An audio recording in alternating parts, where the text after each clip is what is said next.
We are here on the grand finale of the Model United Nations Conference conducted by our prestigious Narayana Group of institutions from the Nadu region. The MUN conference is aimed to provide a platform for our delegates to showcase their leadership skills, mental agility, confidence, and commitment. Modern United Nations Conference is an academic simulation of United Nations Conference where students play the role of delegates from different countries and attempt to discuss and solve international issues. Now to the delegates who are a part of this esteemed conference today, we would like to say congratulations and mention that you are about to embark a life-changing journey that will help you to grow great heights. Now, I would like to invite moderator Indra to present a welcome address. Let me start by welcoming tomorrow's leaders for today's United Nations. Students of today are leaders of tomorrow. A vibrant morning to one and all present here. I am Indra. On behalf of Tamil Nadu Soft Skill Department is really honored to have the opportunity to welcome everyone present here for the day we all have been planning and waiting for. Yes, the MUN Conference 2022. What an amazing journey. Arriving here today represents a significant achievement by our student delegates. We are much delighted to offer a warm welcome to our respected DGM ma'am, Dr. Lakshmi Samyukta, known for her renowned work and numerous skills. I now take this opportunity to welcome the AGMs and the principals of various branches. Now it's time to welcome our motivator, a great leader and a mastermind behind the great ideas, our beloved HOD of Soft Skill Department, Mrs. Vedavati ma'am, R&D Head of High School, Mr. Jagadishwar sir, State Coordinator of High School, Mr. Ramesh sir, State Coordinator of E-CHAMPS, Mrs. Kritika ma'am, and our TL, Mrs. Geeta ma'am, teachers, parents who are witnessing the program live, and our energetic students, Ms. Meenakshi ma'am from ECR branch. We welcome you ma'am. This prestigious conference provides a platform to express students' view and ideas on international issues and agenda. It's a great place to showcase students' public speaking, presentation, and critical thinking skills. Dear young leaders, I wish you all more stimulating conference today. Thank you so much. Now, I would like to invite our HODs of soft skills, Mrs. Vedavati ma'am, chairperson, Mrs. Meenakshi ma'am, high school R&D head Jagadishwar sir, our state coordinator E-CHAMPS Kritika ma'am, our state coordinator high school Ramesh sir, to light the lamp and start the event.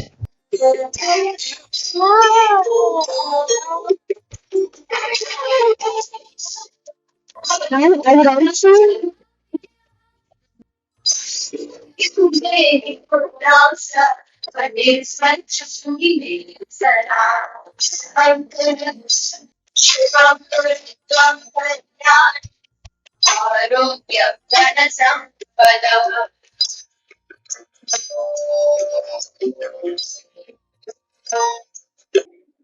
now I humbly request our Honorable R&D Head Jagadish sir to motivate the delegates with the kind words.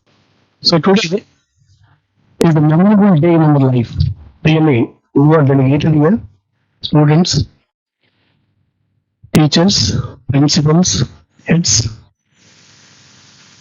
Memorable day because generally we have one opinion in Narayana Group. We are concentrating only on marks, exams, stress, everything, right? Every time we give exams, many more exams are there actually, CBSE, JEE, mains, ranks.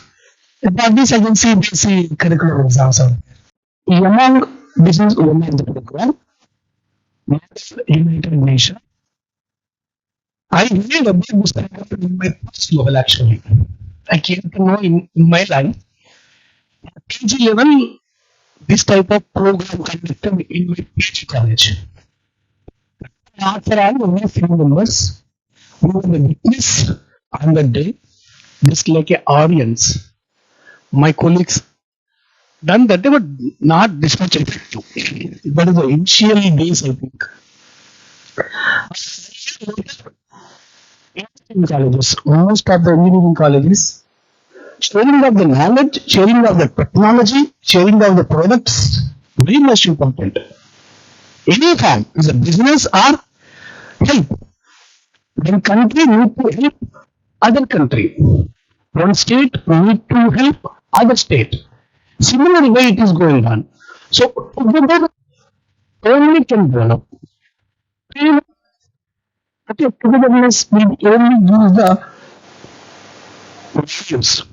So here we are researching about the states is very nice thing because in a small age, you are almost all 20, 30 years age, giving support, a lot of support, I think, lot of support. And I hope for these years also, for succeeding years also, this type of program should be conducted. And next year, I will question the level to madam. So this time we are conducting this program was interstate level. Yadu Mere Yavaram Career was said by Kanyakumari Dinar about 3000 years ago, which means that we have a sense of belonging to every place and everyone is our own. The Tamil poet emphasized on unity and diversity many years ago. Our Honorable Prime Minister Narendra Modi evoked the same quote in 75th session of United Nations General Assembly. Now, let us take a glance at the MUN journey in Narayana Institutions. All the class 9 students enthusiastically participated from overall Tamil Nadu for round 1 at branch. 5 best presenters were promoted for the zonal level. From the zonal level, 48 students are selected for this grand finale. Students had a great learning experience from the 2 levels and today they are going to exhibit their presentation skills. Our delegates with great pride are here to represent 8 countries and the 6 topics which will be discussed in today's conference. The floor is open for the discussion on the topic decent work and economic growth, for which we welcome the delegates representing the following countries: USA, France, China and Germany. The forum is open for discussion, so delegates can start their discussion.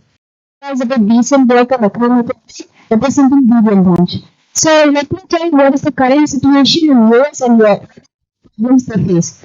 So the stock market is going gangbusters by rising 19% in this year, and in the end of the June, America's economy is creating a 2,35,000 new jobs as twice as needed in this year for growth of workforce. So this result in a puzzle which matters a great deal. So what is the conflicting signals reflecting unusual sluggish and stretch to expansion? So this also linked to the deeper changes in America's economy. So what is the main cause or what is the main serious problem in economic of US? So inflation. So inflation is general rise in the price of goods and services.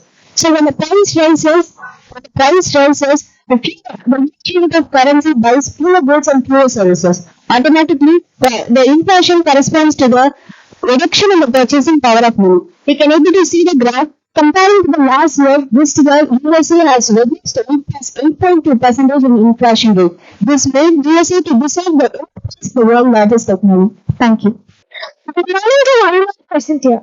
This is Anika from Gopalapuram branch, and today I'll be talking about decent work and economic growth of France. So before starting on my topic, I would like to brief you all about the Sustainable Development Goal.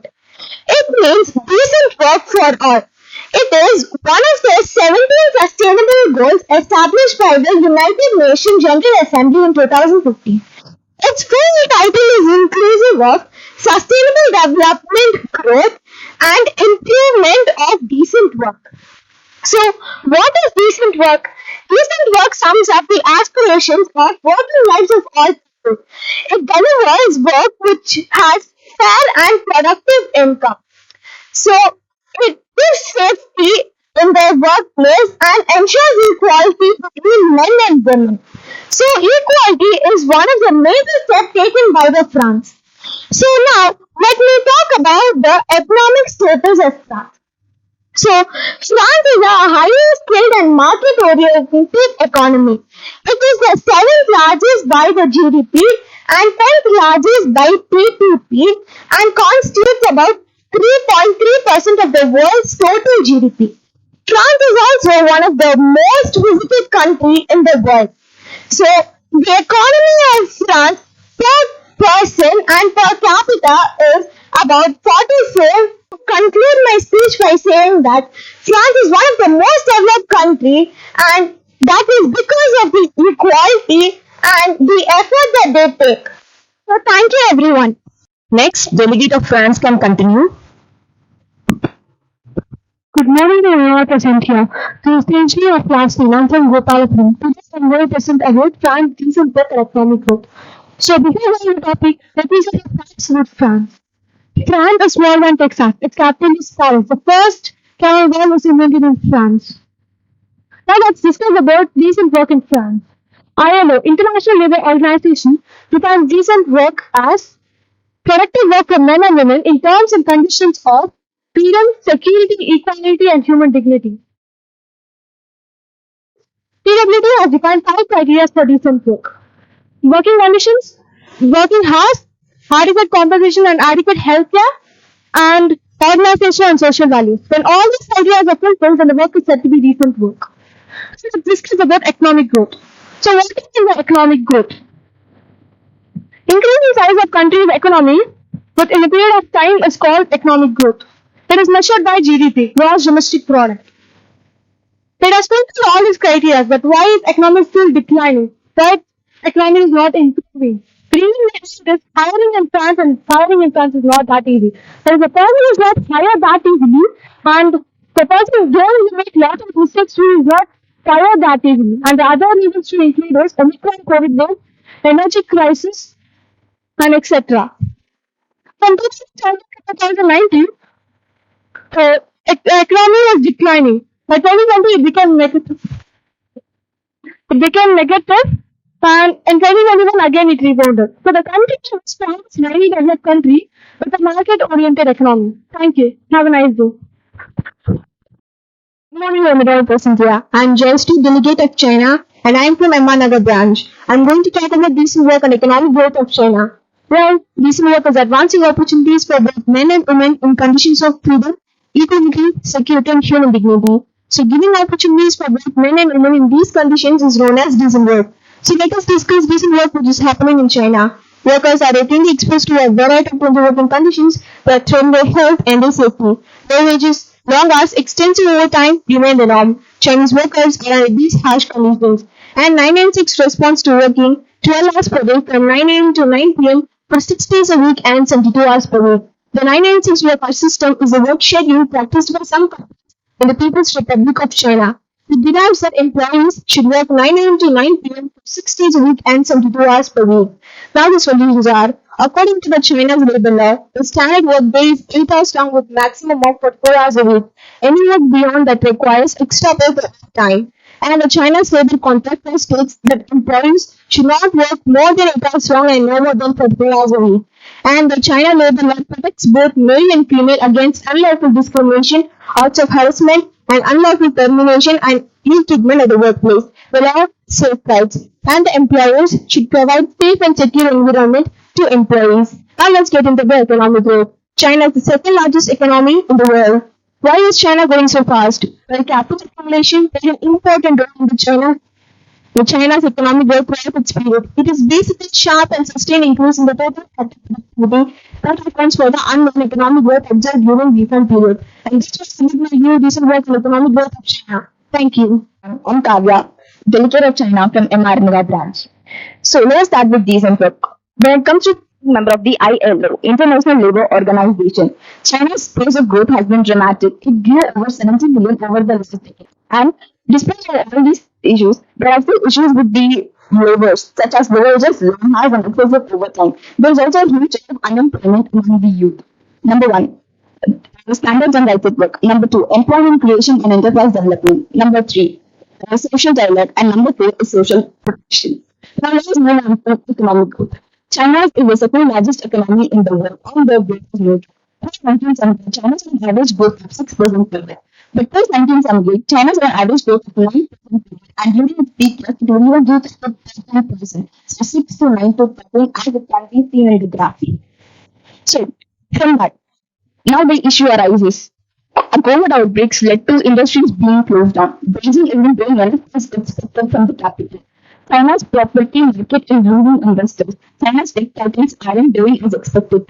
And finally, the climate change. So for the solution, we can pick from the goal of sustainable development. These are diversify, innovate, and upgrade for better economic productive. Number two, a full employment with decent work and with equal pay. Number three, increase the for trade supports. And number four, universal banking. Thank you. And eventually, let me conclude the review. Despite China facing significant obstacles, China still holds an excellent of view for future results on potential gains. India, and we are representing branch. Talk about it's a wonderful architecture. It's very nice. Today, let us have a look at the growth of Germany. Future work and economic growth. When we combine both two words, we get the HGD goal number 8 represented plus 70 HGD goals. So, economic standard of Germany. Economic standard of Germany is, by comparing the GDP of Germany, it is 3.81 trillion, almost 4 trillion. It stands in the fourth place in the overall world ranking. So, the GDP of Germany is quite satisfactory. Now let us see the economic growth of Germany in the past years. 2019, it was one complete negative in 2020 due to the COVID-19 pandemic, so it's quite satisfactory now. So what can be done to increase the economic growth of Germany? Those solutions are developed for shelter attack team. The shelter attack team belongs to the observer about what's going to happen in the country and what are the problems facing the country. Private corporations, one of the problem is not in Germany, the presence of the country in the world. I would like to conclude by saying that we should not think conventionally about the economic growth of Germany because together we can achieve more. And let us move this work with better tools for the future. Thank you for this wonderful opportunity and wonderful learning. Next, delegate of Germany can continue. Honorable teacher and my dear friends, I am Dev Vedakshan of Chennai Purnamani branch. Thanks for giving me this opportunity to speak about recent work on economic growth in Germany. The process of the increase in the amount of goods and services that are produced the average of the population over a certain period of time. This we can see about the Article number 7 in STD Group. It says that we should promote sustainable, inclusive economic growth and this is health for all the people. Now we can see the economic growth statistics of Germany. The GDP, gross domestic product of Germany, is 2.8% more compared to the year 2016. Before the 2008 financial crisis, the economic growth in Germany was less than 1% per year due to modernization, unemployment, aging population, and also due to the Greek debt crisis. Now we can learn about Angela Merkel. Angela Merkel was the previous Chancellor of Germany. She was the economic reformer and a physicist. She won the 2005 election by promising to reform 11.5% of unemployment rate. This shows that how people give importance for unemployment rate. Problems and solution. Education is the key to success. So all the children should be given opportunities for education because they are the future citizens of the nation. Tax cuts and tax rebates should be made so that some amount of money go back into the pockets of the citizens. What can be achieved? By the year 2030, we should achieve full and productive economic growth for all the people. The Kurzarbeit program should be initiated. The Kurzarbeit program should be initiated to reduce the working hours for the laborers and give them a safe and secure environment. Last but not the least, poverty is the most important factor which determines the economic growth of the country. So all the people should be know about the goal of no poverty. So let us all demolish the poverty and accomplish the economy. Okay. What are the preventions can be taken to reduce inflation rate?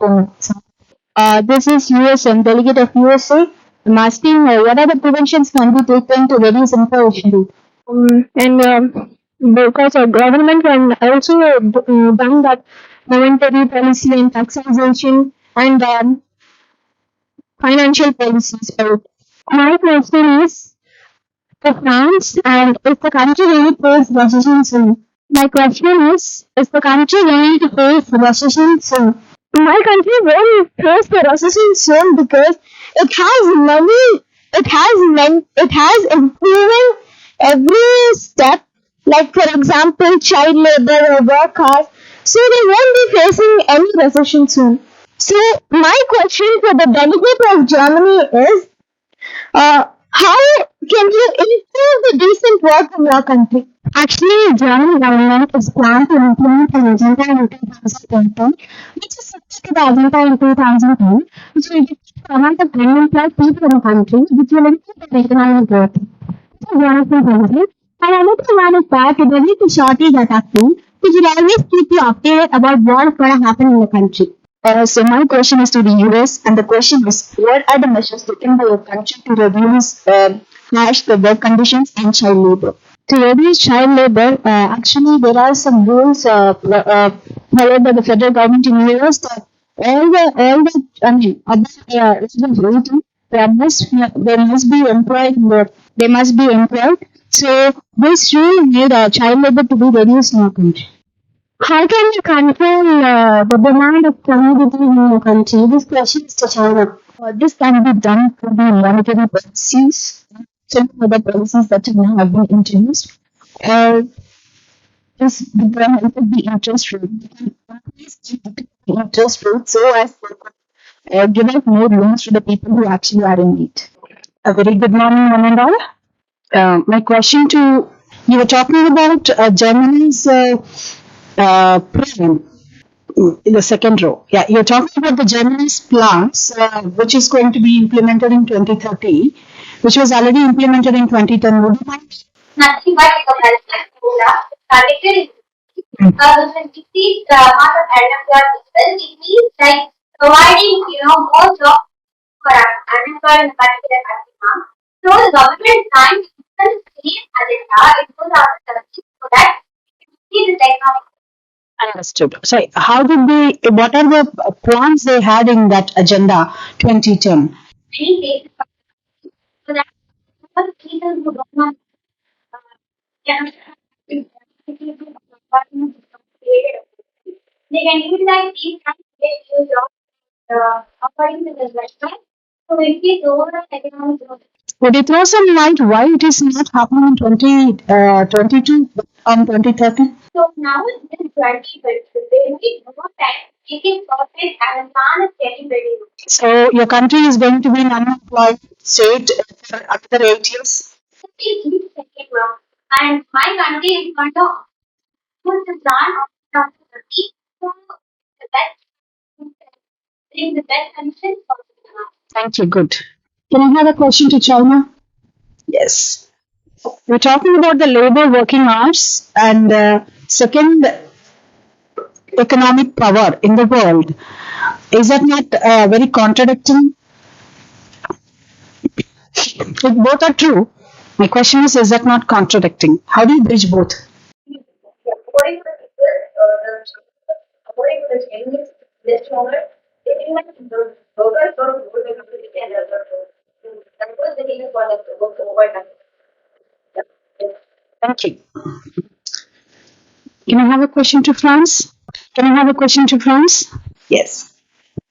You were talking about decent work, equality, but we could see more number of agitations, protests happen in France than any part of the world.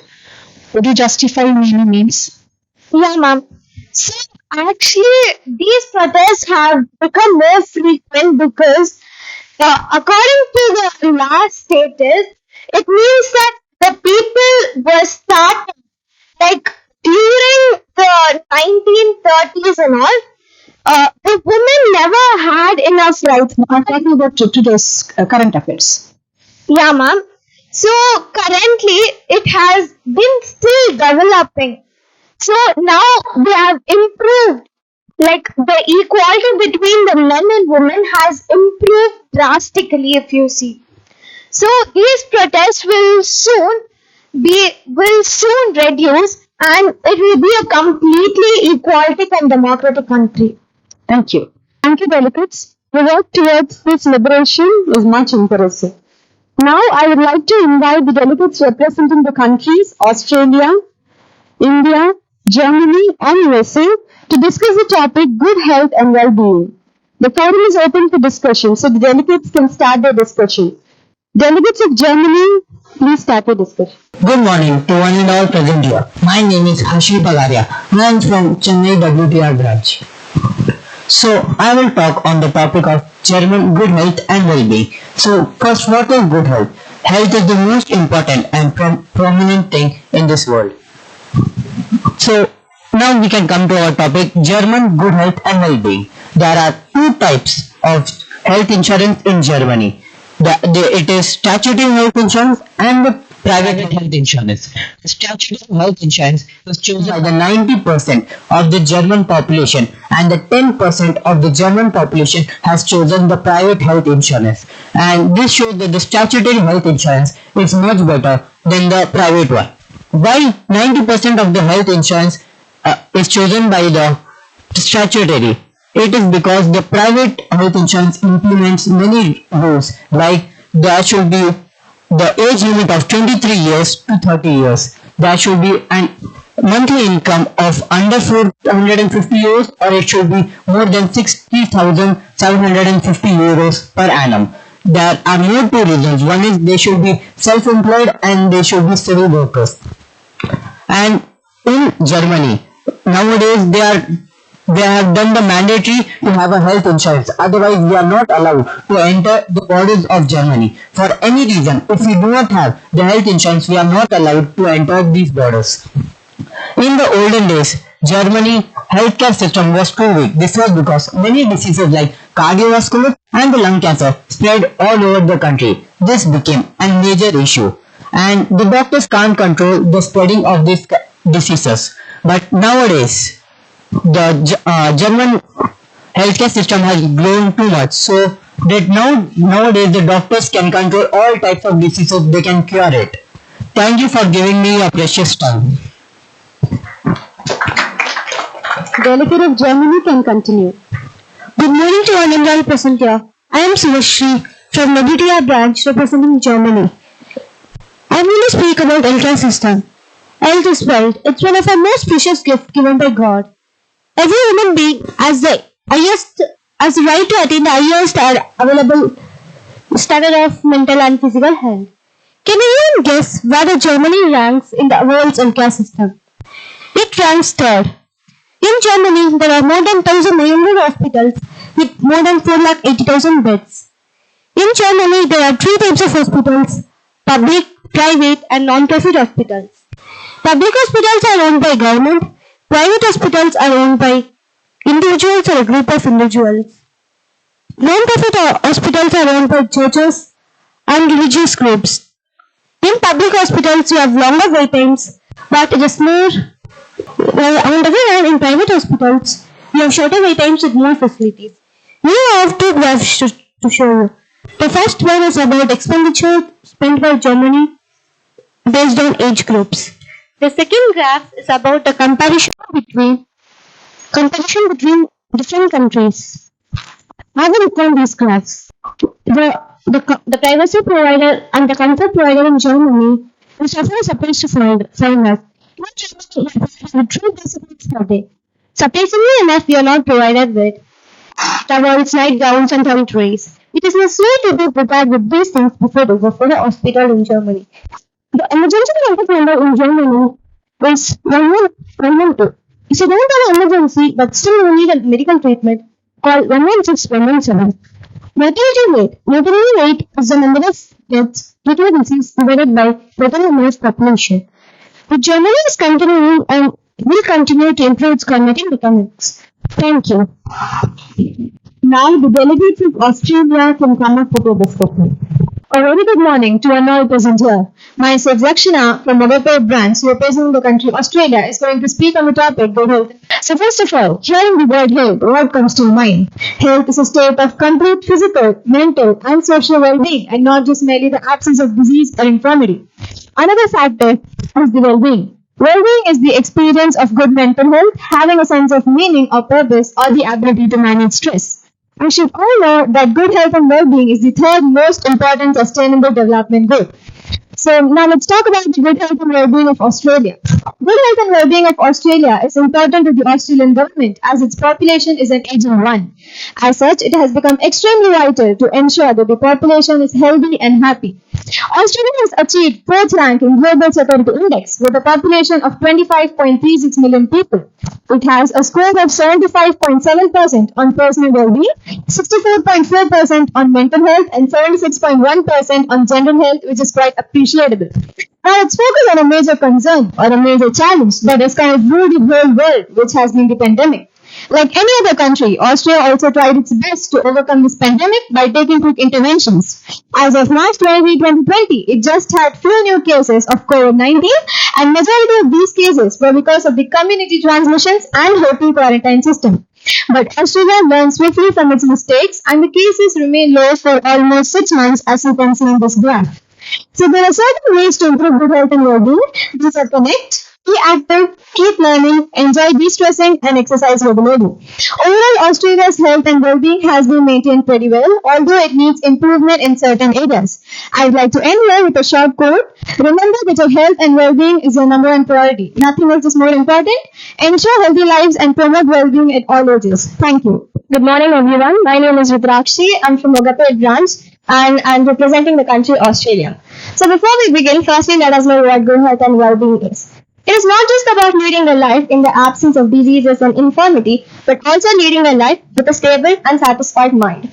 Getting into Australia's healthcare system, Australia has a universal healthcare system called as Medicare. So it covers medically necessary treatments, but there are things that it won't cover under certain circumstances. So for that, Australia has a voluntary private health insurance system which complements the public one. And there are as many private hospitals as there are public ones. Australia's healthcare system has played a major role during the pandemic. And it was one of the few countries which pursued the zero COVID suppression strategy by late 2021. And also, compared to like the chronic diseases in Australia, few of the most noticed chronic diseases in Australia are mental and behavioral conditions, arthritis, back problems, and asthma. And Australia is trying their level best to reduce them. Nextly, coming to well-being. Well-being is about leading a life with a satisfied mind and contented. So in Global Peace Index 2022, Australia was ranked 27th and in 2021 it was ranked 16th. The country offers structure and stability. There is space wherever you go, which is needed for the well-being of the people. And also, the infant mortality is low, life expectancy is high, and obesity is extremely low. And Australia does it for a really small amount of money. With this, we can conclude that Australia is one of the best countries to live in due to its excellent quality of life index. But many people are concerned about the two-tiered healthcare system, and it is pretty interesting that only 50% of the population has a private health insurance. So, with this, we can consider Australia one of the best countries to live in. Thank you. Now, the delegate of India can come up with a discussion. A warm wish to one and all present here. I'm New Lakshmi Swarna, standing right before you to share my thoughts on health and well-being in India. Physical and mental health is a prerequisite for a human life and dignity. As of the face, every coin has two sides. The pandemic of the century, COVID-19, has been an eye-opener for the people and government of India understand this efficiently towards our precious traditions and food culture. Yoga and meditation is the best therapy for depression, the silent killer. The seeds of success in every nation on earth is best planted in women and children. Hence, special attention given to them through many schemes such as Beti Bachao, Beti Padhao, Pradhan Mantri Matru Vandana Yojana, and more. Affordability, skilled doctors, along with our traditional medical practices such as yoga, meditation, and Ayurveda, has made India a front runner in medical tourism. The Indian wellness industry is growing at 12% per annum and to get a further boost in the coming years. India has ranked second under the best doctors and healthcare sector.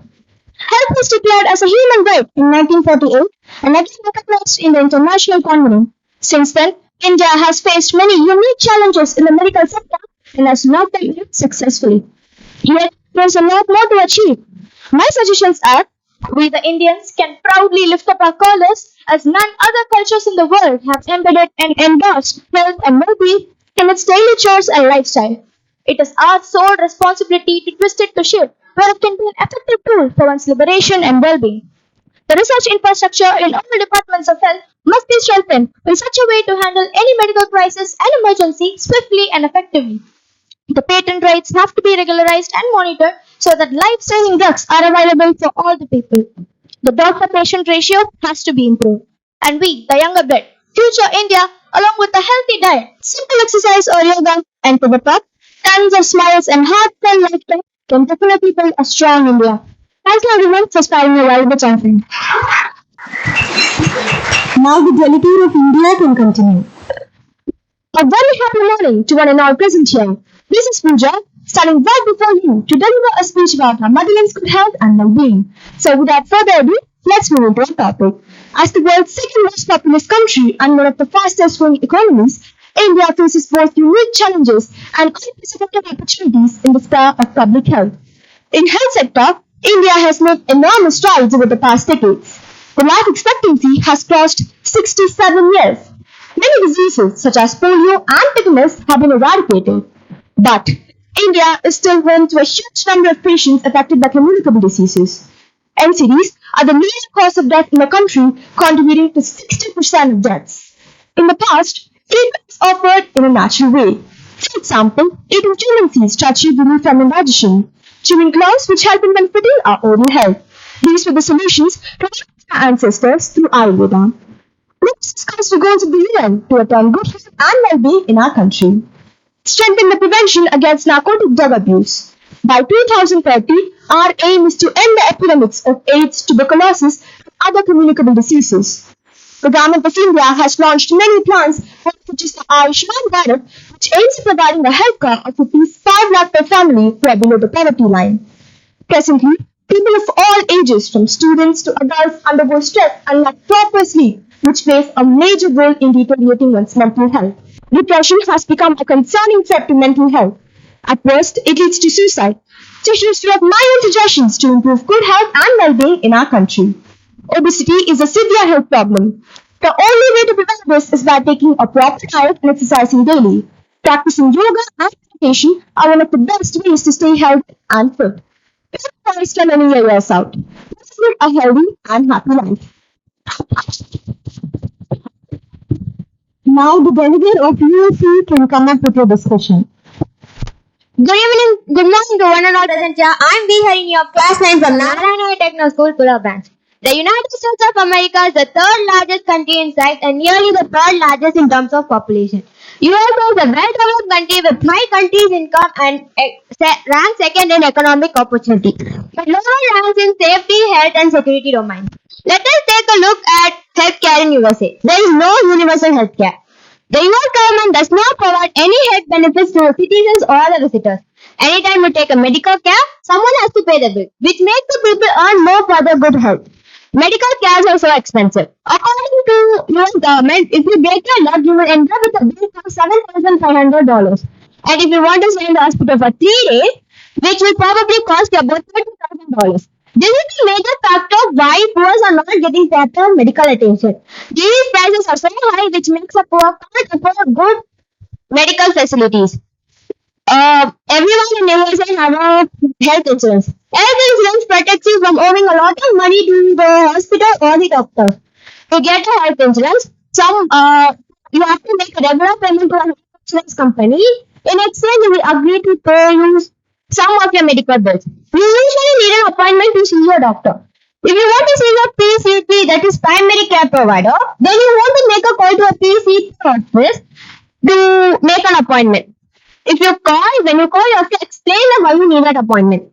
If you are sick or hurt, you will get the appointment very quick. But if you want to go for a normal medical checkup, then you will have to wait for several weeks or even a month. This is a very time-consuming process. Due to this waiting or delay, a person's condition can get even worse. Due to these demerits in health departments, people's lifestyle is being affected. A good health leads to a good lifestyle, and definitely a healthy lifestyle is the well-being of a country. Thank you. Now the delegate of USC can start the discussion. A very good morning to one and all present here. It's Abhinav Upadhyay, the delegate of USA representing World Branch on the topic good health and well-being. So USA is the third largest country in the world by terms of area as well as population. It has a huge population of 33.5 million and it's one of the most economically developed country in the world. So it has a very big responsibility to keep its population fit and healthy. But as of now, it's lacking too much. It's ranked second in economical growth and economical opportunities. But if you see the rank in the health sector, it's very disappointing. What are the major drawbacks of USA's healthcare? The first is they don't have any universal healthcare. Universal healthcare is very important for a country, but USA still they are not establishing any universal healthcare in their country.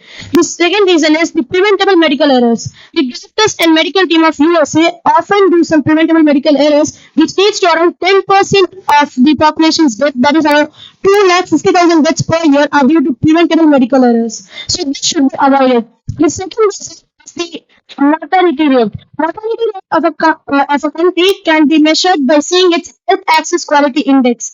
The comparable country average is 93.7%, but the index of the United States is as low as 88.7%. It's very disappointing. The next reason is the doctor's availability.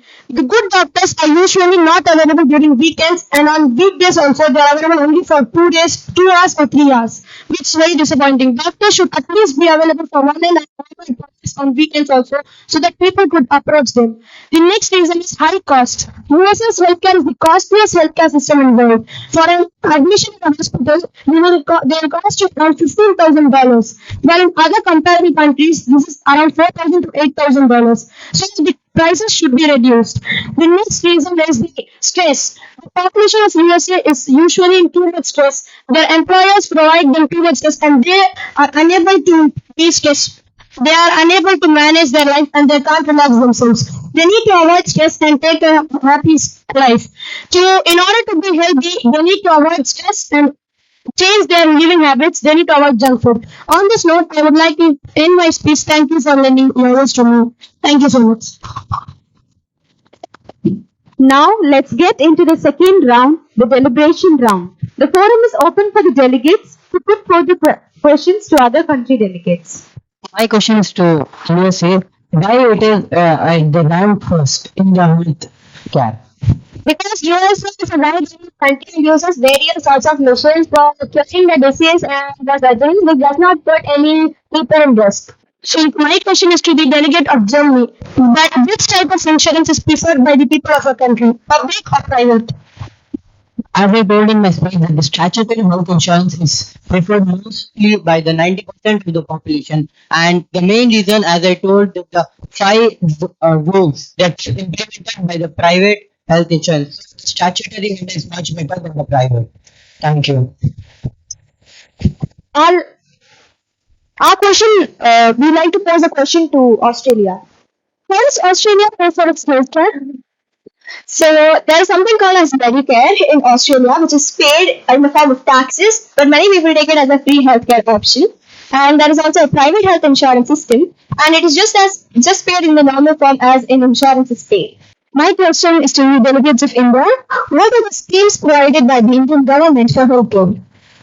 There are many schemes initiated by the Indian government for good health and well-being in India. Some of them are Pradhan Mantri Matru Vandana Yojana, which is a maternity benefit program. Another scheme is the Ayushman Bharat, which actually aims at providing a health care of rupees 5 lakh per family, especially for the people below the poverty line. This scheme cannot be availed by any government officials. Now I humbly request the chairperson to raise the question to the delegates.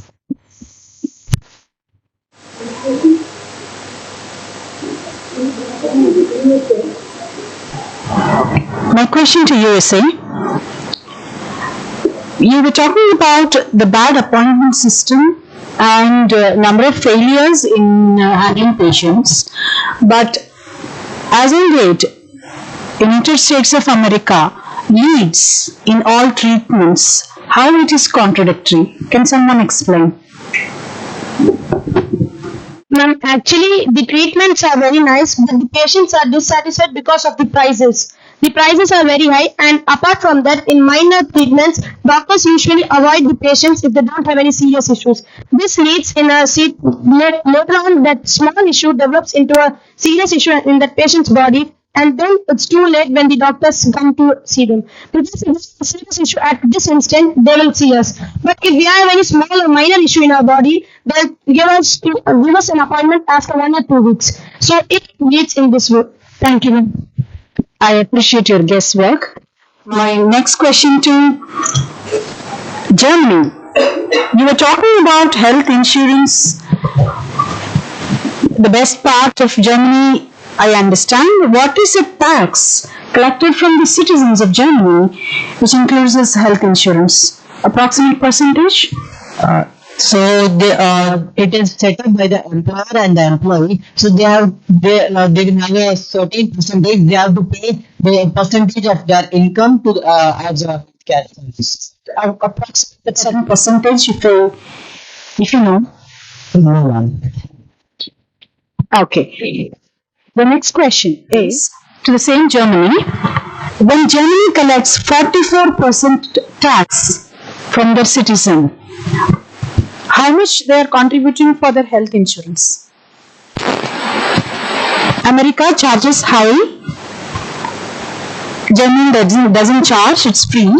But they take 44% of tax from the citizens. What is the contribution Germany giving to the healthcare? Approximate is fine. Can you repeat the question again? America, USA is charging high for their medical care from their citizens. I understand. Germany doesn't charge, right? Which includes that, the country includes that in the tax, which is 44%. Now the question is, from that 44%, how much Germany contributing for the healthcare? The tax is collected 44% from the salary. So what is the contribution, approximate contribution to the healthcare? Around 30%, something like that. Okay, you're guessing that? Yes, ma'am. Thank you, Sidhu. Australia.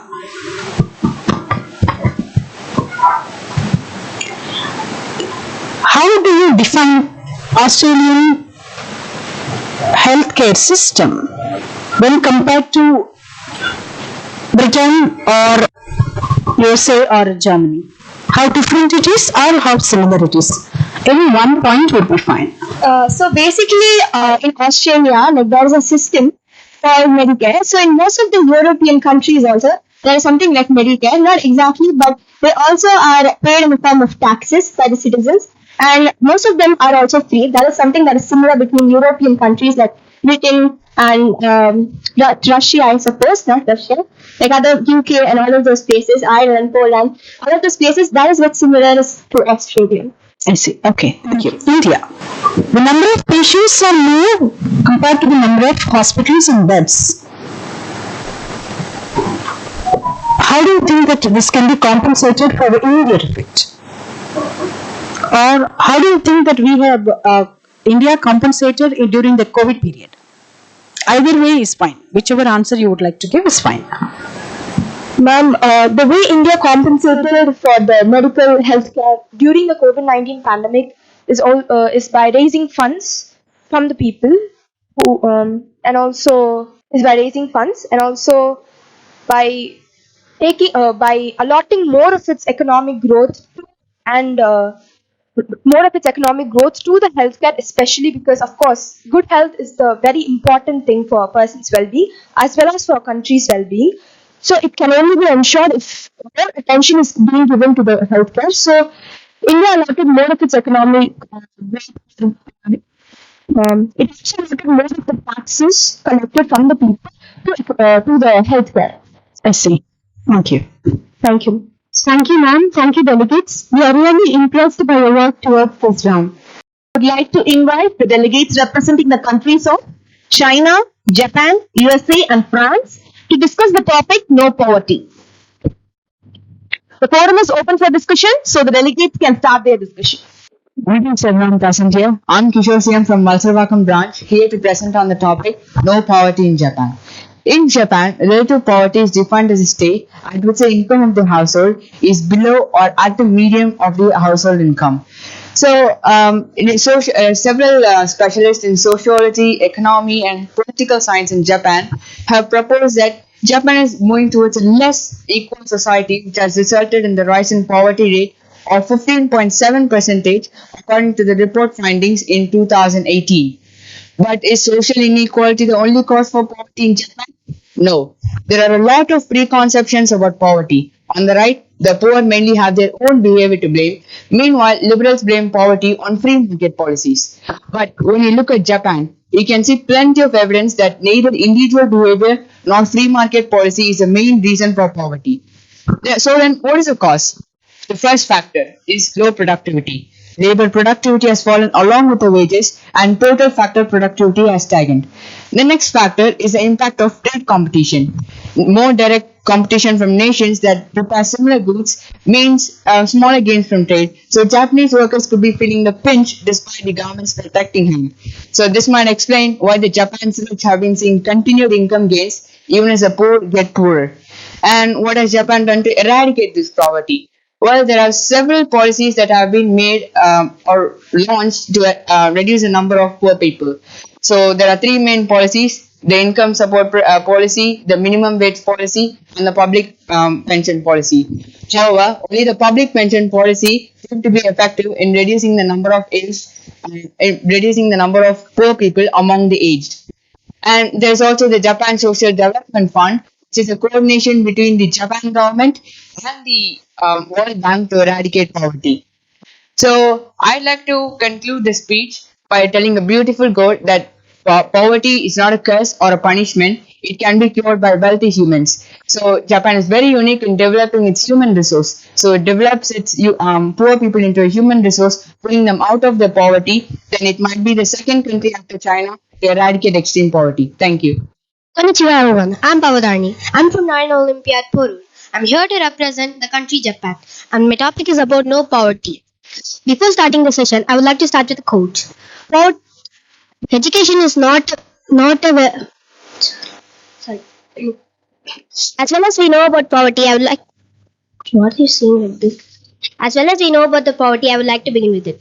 Poverty of Japan. Unlike several other modern countries, Japan has no official poverty line. Instead, Japan measures poverty based on the minimum standard of living and the OECD index and the other factors it differs. Still, the estimated value in 2006 says 8.2% of regular employees considered as working poor, including single-parent households and child poverty, etc., etc. With that, I'd like to conclude that the Japanese government currently works to set new policies and provides funds and grants for their projects, which is supporting poverty reduction to promote their economic growth and poverty rates. Delegate of USA can continue the discussion. Warm greetings to one and all present here. I am Hiranya from Purnamali branch, here to present another topic of no poverty from country USA. The United States has the largest economy in the world. The United States has the largest economy in the world and has held this position since 1871. So in 2018, the US economy is known to be as the economic superpower and constitutes almost 25% of the global economy. Despite being one of the wealthiest countries in the world, the US has significant incomplete inequality gap and several towns around the country are plagued with financial hardship and poverty. The government of US reports that one of the main reasons for the cause of poverty is child poverty. So the national child poverty rate was 16.9 initially, people under age 18. And the monthly child poverty rate increased from 12.1% in December 2021 to 17% in January 2022. So this proves that 3.1 more million children are in poverty due to the expiration of monthly child tax and credit payments. So therefore, this is the situation that has been faced in USA.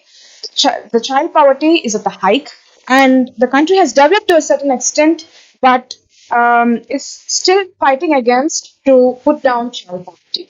How are they fighting against to put down the child poverty? The steps are creating awareness, making donations, eliminate gender inequality, and increase job opportunities, proper sanitation, clean water access, and trying to access education for everyone, which is the one and only solution to eradicate poverty from the country completely. So from this,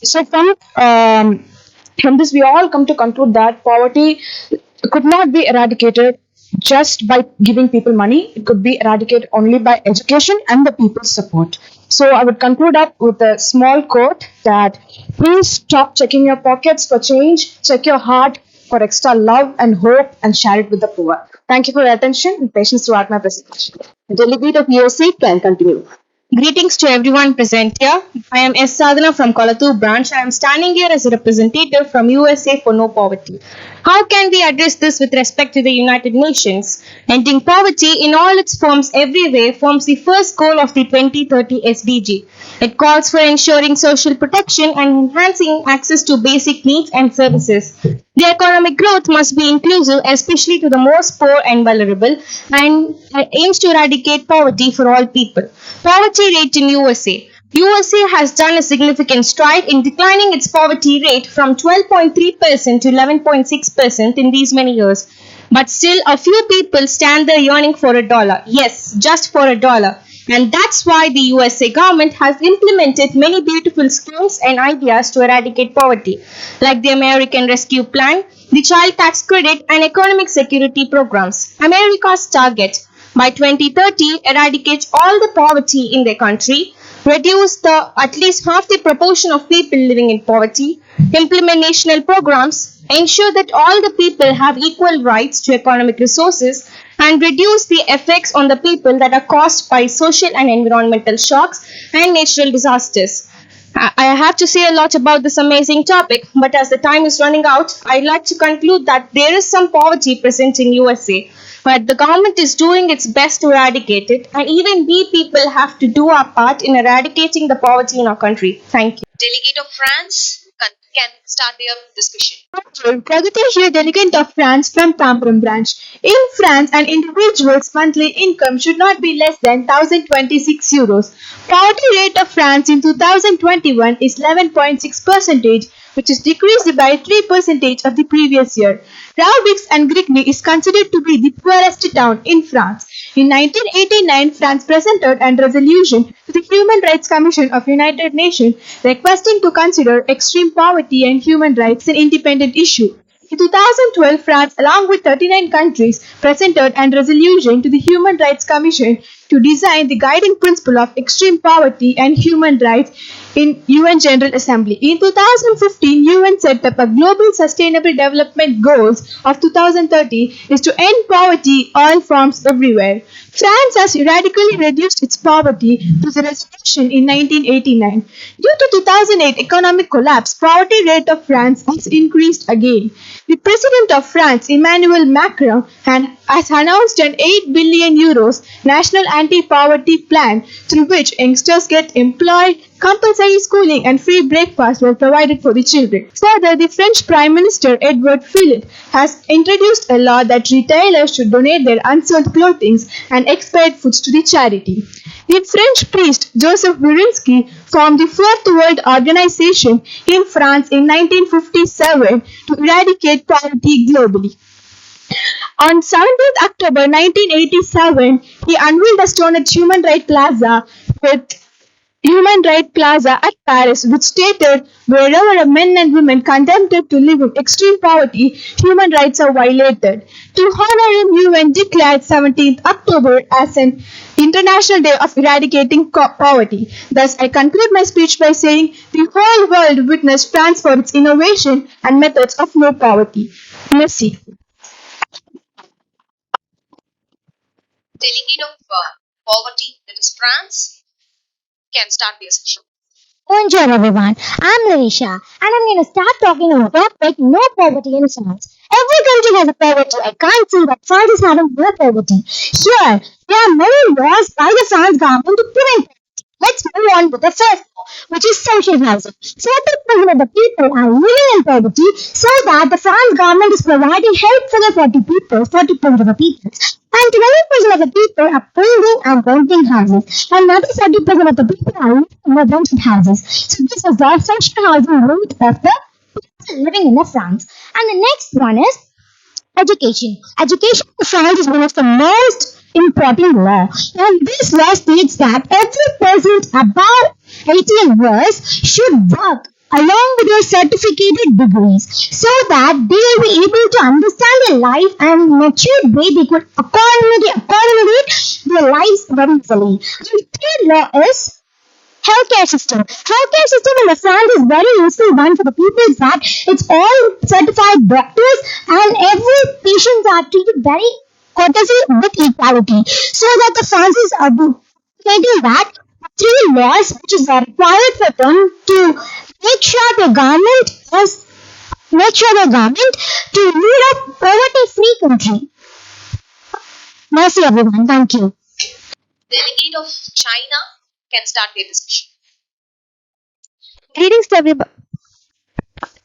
Greetings to everybody. I'm Astachi on the topic No Poverty in China from Bangladesh.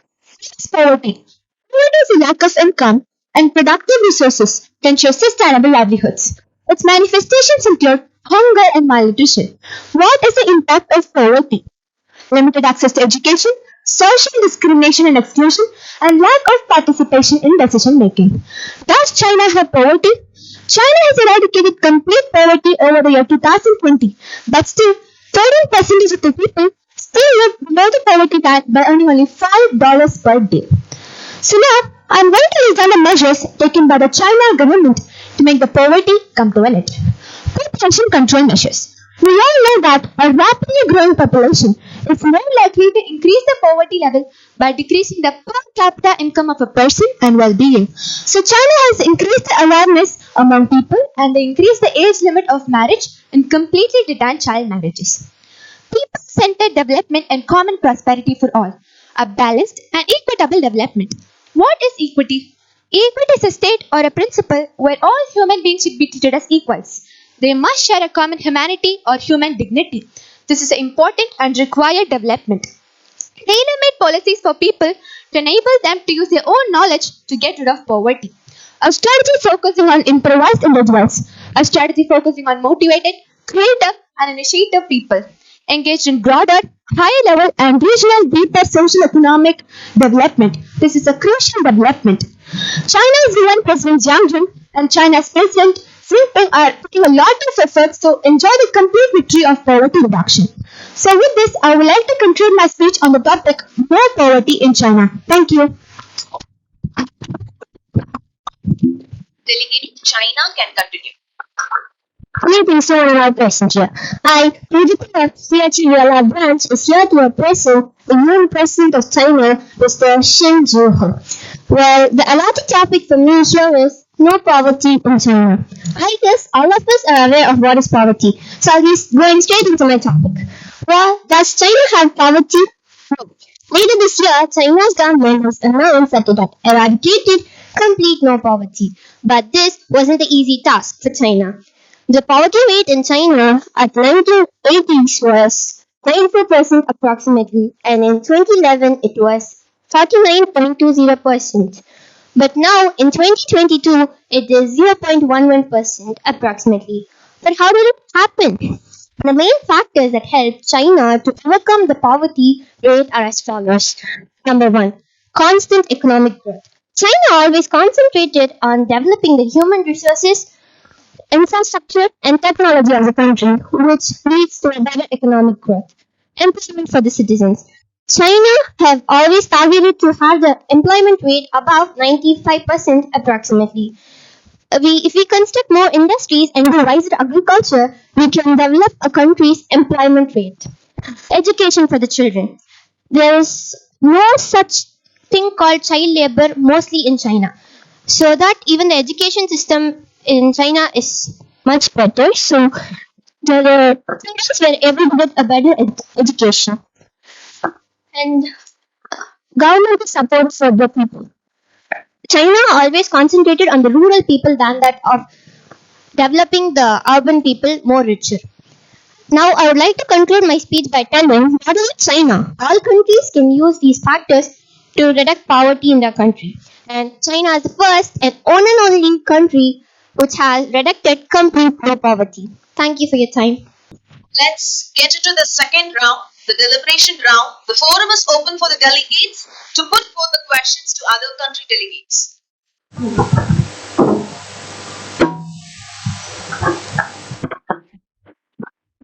So this question is from USA to the country Japan. So your country is well developed, very educated and well developed country, but they do not have agriculture. That is, they do not have agricultural resources. So what are they going to replace instead of this agricultural resources? Well, it's true Japan has no natural resources, but it has well developed human resources.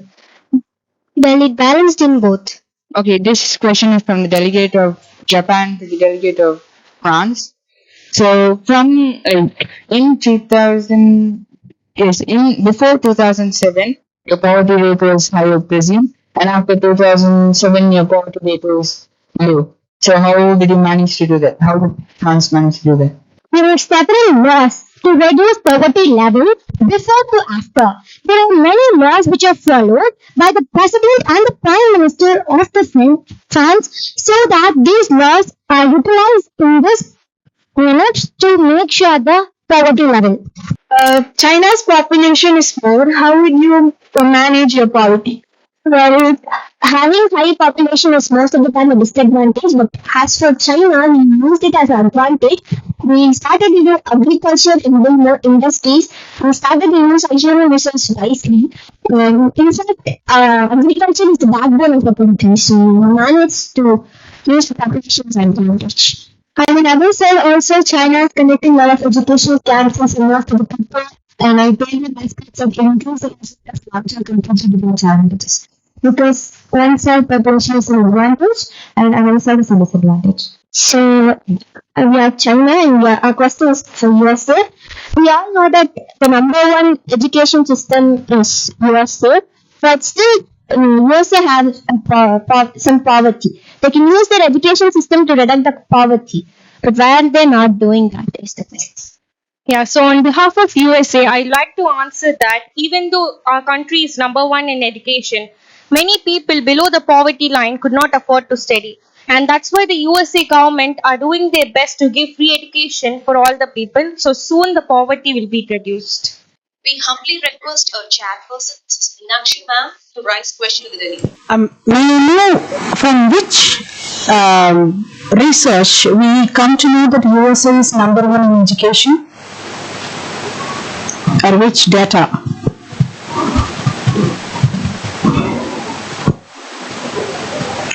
Okay, thank you. The question goes to USA. There are slums in USA, right? Which shows the poverty line of the country.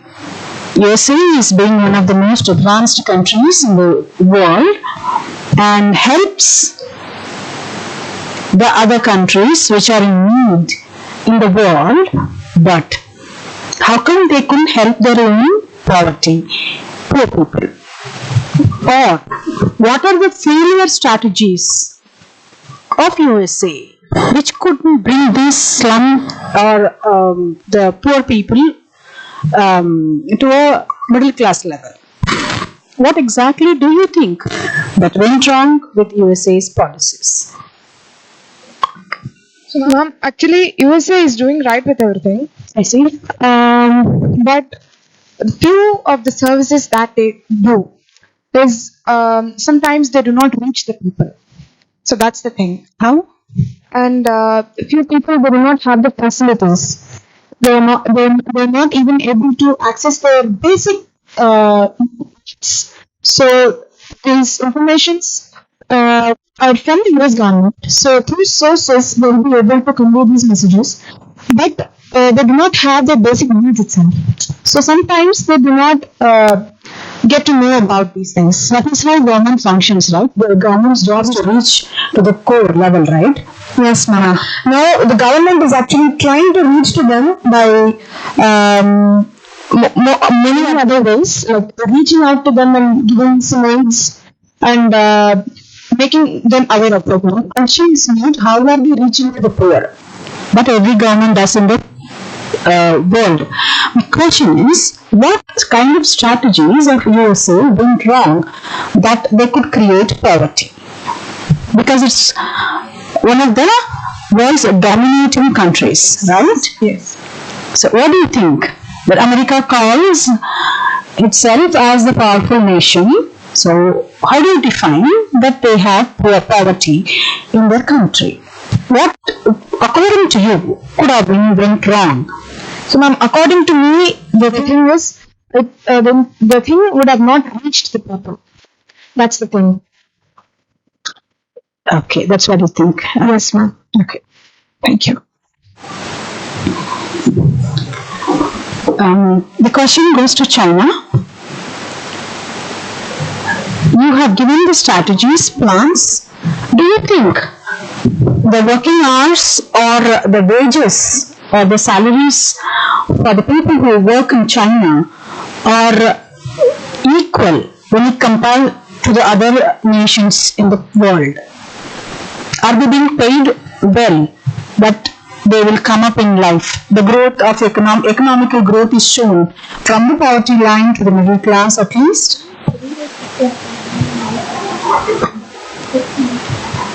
Yes, ma'am. I would say they are paid as equal because I would say in spite of their population, China is the first populated country in the whole world.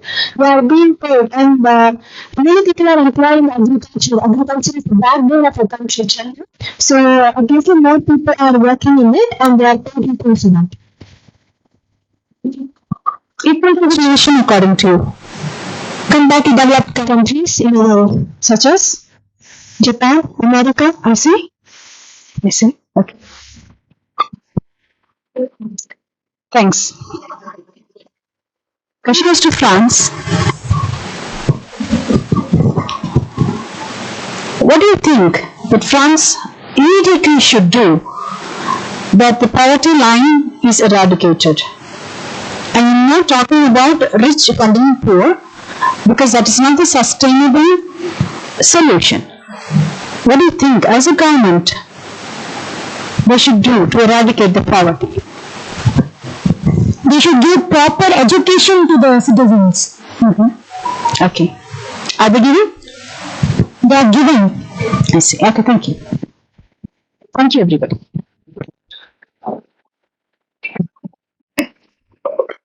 Thank you for your meticulous work on this conference, delegates. Now,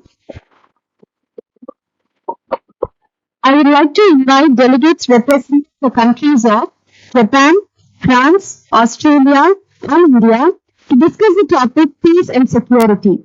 The forum is open for the discussion, so delegates can start their discussion. Delegates of Japan can start their discussion.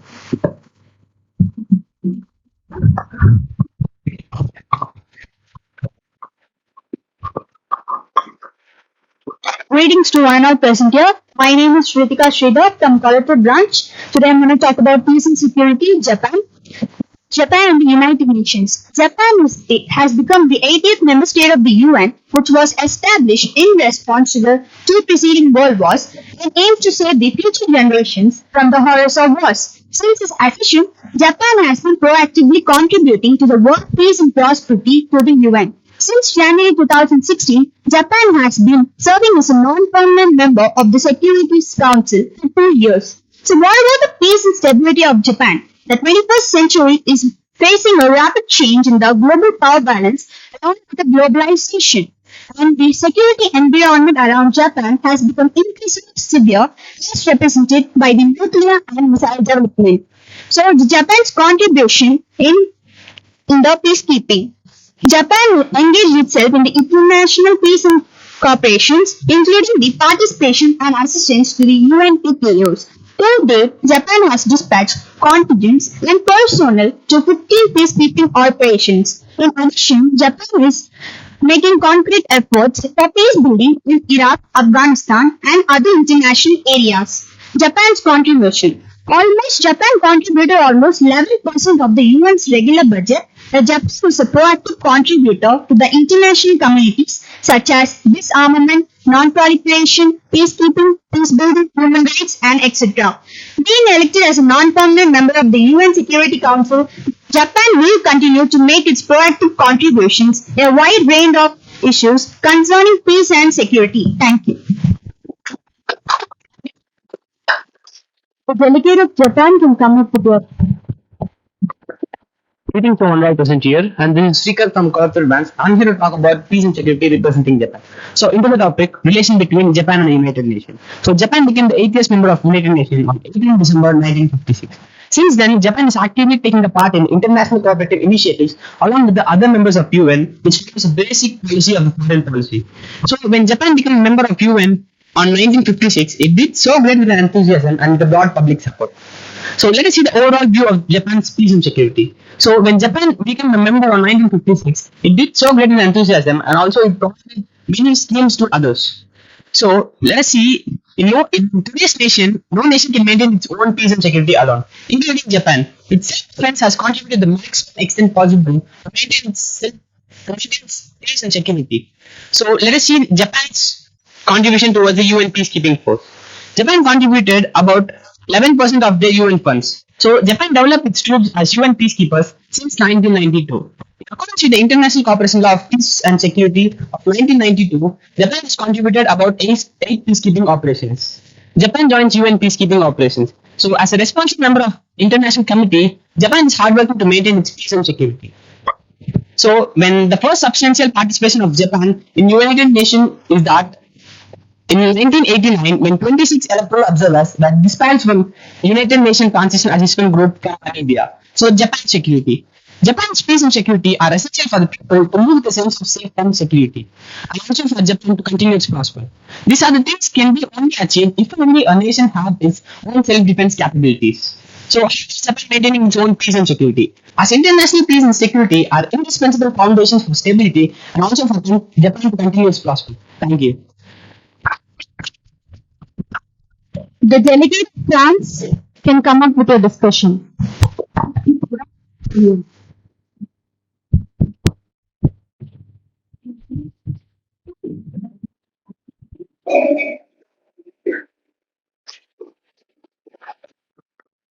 Good afternoon, everyone. I'm Ajit Shah's class 9 from Patalam branch. I'm representing the country France, and I'm here with the topic of peace and security.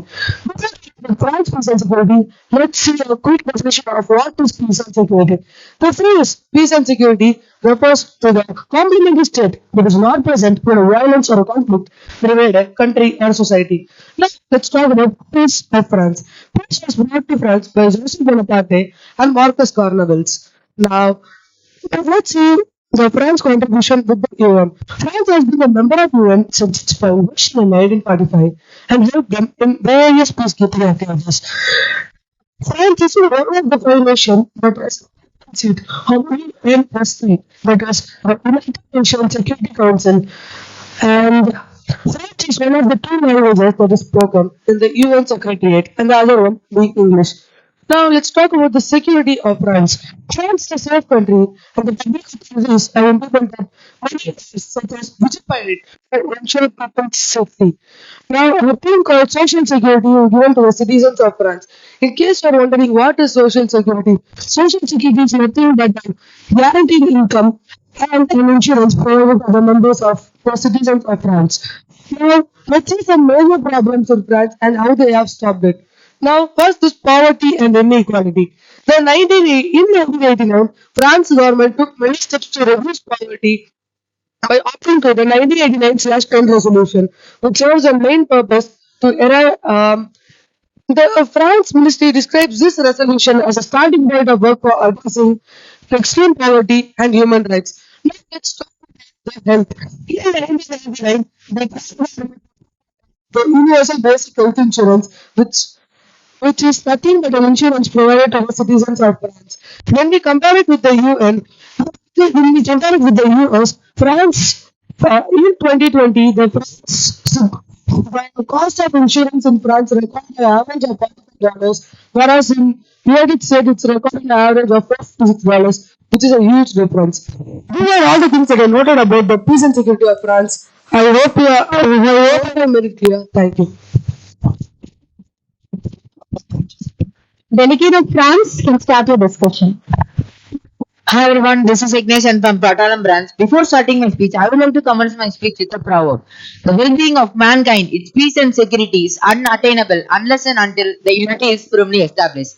So if we see from 1973 to 1958, France has got many revolutions. In that, France has got 5 republics. If we see in the first republic, the people killed their own king for the peace, and there were no peace after that, where food riots and mass hunger was occurring in France, Paris.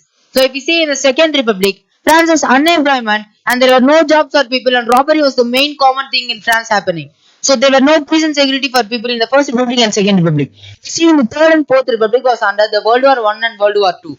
So after the fall of France in World War I and World War II, if we see in the Fifth Republic, France was improving its constitutional design and social institutions where the Fifth Republic is sustaining till now, which was started in 1958 by Charles de Gaulle.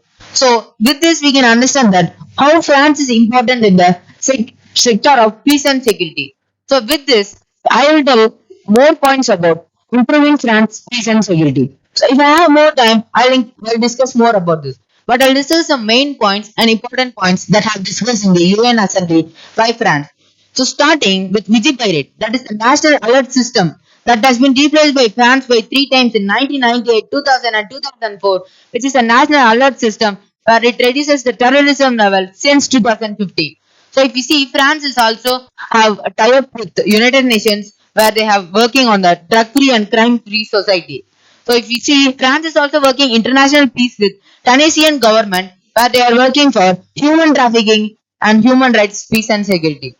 So if we talk about France, France has got many points. So if you see, Emmanuel Macron, France's president, have given a speech in UN Assembly about the Russia and Ukraine war, has told about peace is the main goal of UN Assembly. So we see we need to maintain the peace. So war is not to be sustained. Peace should be sustained. So if you see the latest famous football player Kylian Mbappe has also. Okay, thank you everyone. Delegate of India can start your discussion. India. I started there from India Narayana Group, the delegate of India, like to speak about the attention given to India's internal. The name of few internal violence, leading to religious, communal, and political violence, common suicide, violence against women, and regional tragedy on activities. But India, the solution, coming to the stuff rules and such fall by every constitution. Article 51 under the Directive of Street Policy, Indian mentioned about maintaining international peace and security to maintain just and honorable relations with the other countries. Respect the law and treaties. And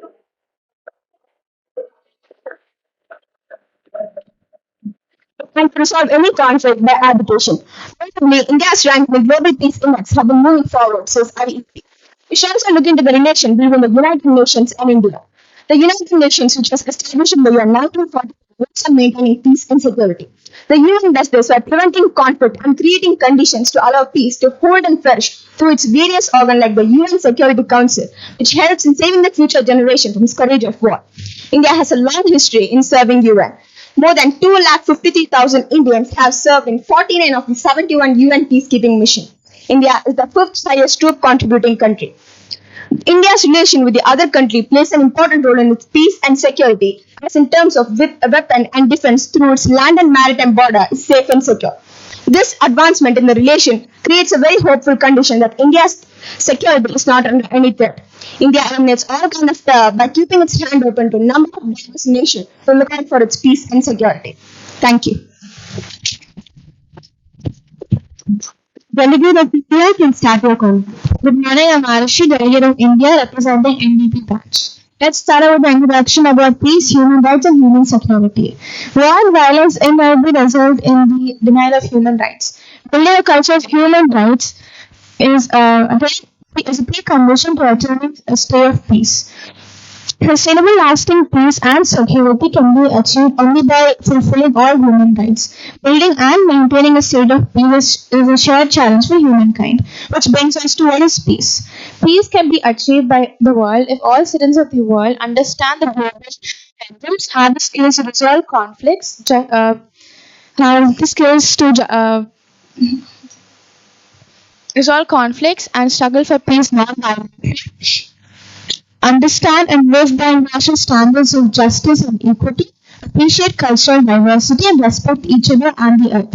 This can be possible with systematic education for peace. Peace also has an important cultural dimension to it. For many people in the Western world, peace is an outside condition. Whereas in other cultures, peace has something to do with the inner peace in our minds and hearts. Moving on to security. A relation between peace and violence is human security. It recognizes the interrelation between violence and deprivation of all kinds. It concerns protection of individuals and communities from direct threats of physical violence and indirect threats that come from poverty and other social, economic, and political threats, inequalities including poverty and natural disasters. Threats to peace and security in India are threats from terrorism, threats from organized crime, threats from disease, poverty, environmental breakdown. India's centrality to global geostrategic and geoeconomic networks has meant that the external shocks, for example, the Russia and Ukraine war, have had a defining impact on India's internal security. Thank you. Delegate of Australia will start your discussion. Good morning to all the dignitaries and my dear delegates. I am Hansika Madhurni from Madurai branch, representing Australia. Being a democracy, Australia has been promoting global peace and security and helped shape the United Nations Charter and the Universal Declaration of Human Rights. The UN Sustainable Development Goal number 16 strives to promote peaceful and inclusive societies for sustainable development, provide access to justice for all, and build effective, accountable, and inclusive institutions at all levels. The targeted areas for this goal are political, economic, and religious freedoms, liberal democracy, the rule of law, good governance, transparency, and accountability to achieve global security, and ensuring social, sustainable economic, and environmental development. Australia has developed the following policies targeting this mission. National Action Plan to combat human trafficking and slavery. Strategy for protecting crowded process from terrorism, which prevents money laundering and other activities that support terrorism. Open Government National Action Plan to uphold the rule of law, share the power with legislative, executive, and judiciary, along with free press. Public Data Policy Statement, an initiative that commits the government to transparency, citizen government, and anti-corruption. Indigenous Advancement Strategy. As Aborigines are lacking in development index as compared to other citizens, legal support is provided to them. So, by international standards, Australia remains a very peaceful country and contributes to world peace too, but inside, still working to reconcile with its indigenous people. Achieving global peace and security mission targets will help attain that internal peace. Thank you. Now the delegate of Australia can start the discussion. Good morning, respected dignitaries and friends. Thank you for having me. I am Stefananto from Narayana Educational School, Madurai. I am going to be speaking to you today about peace and security in Australia. Australia is the smallest continent and one of the largest countries on earth, lying between the Pacific and the Indian Ocean in the southern hemisphere. Australia's capital is Canberra. The Honourable Anthony Albanese MP was sworn in as the 31st Prime Minister of Australia on 23rd May 2022. Peace and security is an often used one in common parlance. It implies a synergy, a compromise state that is not present when violence and conflict pervade a society or a country. Both peace and security are means to other ends and means on themselves. The Australian government has been actively involved in peace operations for over 70 years. They have provided military and police personnel to 62 United Nations and other multilateral peace and security operations since 1947. The Australian government is in the process of developing its second National Action Plan on Women, Peace and Security. The whole government policy is designed to guide the national implementation of 8 UN Security Council resolutions that identify women's security as a matter of concern of international peace and security. Australia's first National Action Plan was developed as a part of government's bid for seat in the Security Council. It comprised of 5 pillars: prevention, protection, participation, relief and recovery. I would like to end my speech with a small quote. If you want to end the war, then instead of sending guns, send books. Instead of sending tanks, send pens. And instead of sending soldiers, send teachers. Thank you. Now let's get into the second round, the deliberation round. The forum is open to the delegates to put further questions to the other country delegates.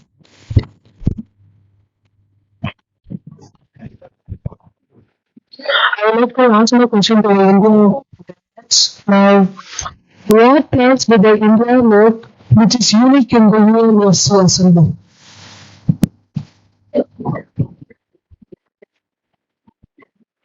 India has a major contribution in preventing the anti-terrorism movement throughout the world, which is like really great because India is a peace-loving country and it wants peace to be all around the world. So it has a main role in anti-terrorism thing, which is like really good.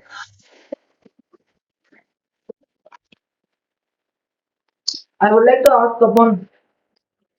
ask upon all the delicate countries. It is a common question that why your countries are more important in this sector of peace and security. Why are the delicate countries more important in the sector of peace and security in the UN Assembly? It is a common question here.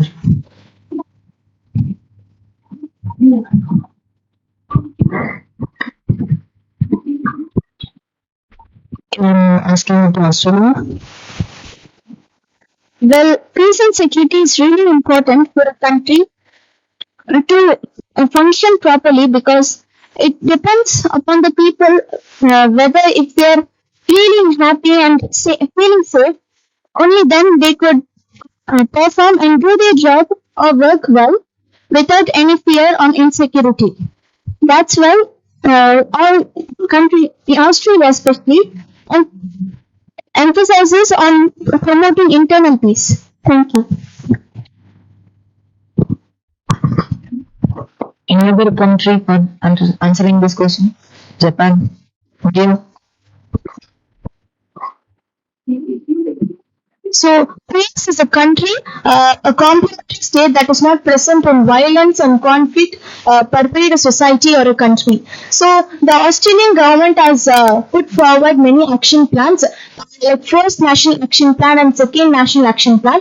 The first National Action Plan consists of 5 pillars: prevention, protection, participation, relief and recovery. So they mostly concentrated on protection. So Australian government has a really good peace and security in Australia. Thank you. I would like to raise my question to France delegates. So, what do you conceive regarding France's contribution to Ukraine and Russian war, that weapons? I mean, contribution of weapons. Do you think that France external peace will be ensured or what? Or will be maintained? Yes, I mentioned about this in my speech also. The UN French President Emmanuel Macron has also given a speech in the UN Assembly there. He's telling that peace is more important in the sector of UN Assembly, that war is not even suit for this. So he has told that peace is the only thing which is good for every country which has been in the member of France. But I think France will not be affected in anything. But the president has given this reaction towards this war?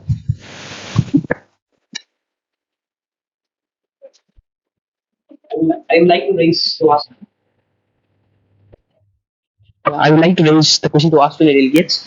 So, what do you convince about Australia drops that treaty to the UN nuclear weapon?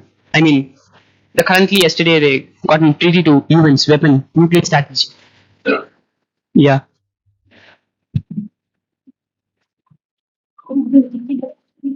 What do you think about yesterday's that Australia gave a vote in UN about the nuclear strategy? That I mean, opposing nuclear strategy.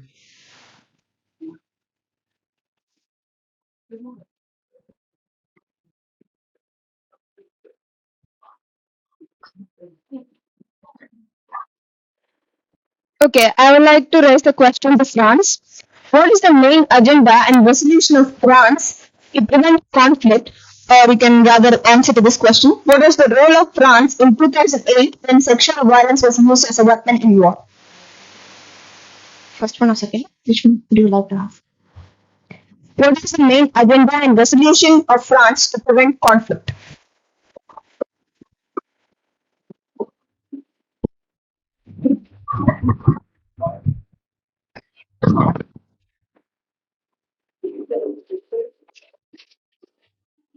I think France. I think France have not any conflicts after 1958. I think they have improved the peace and security mode. After the World War, I think France. If we see, for example, also 1991, France has also given called a Paris Peace Conference where they have talked to the neighboring countries with peace. So I think conflicts are not much important in France.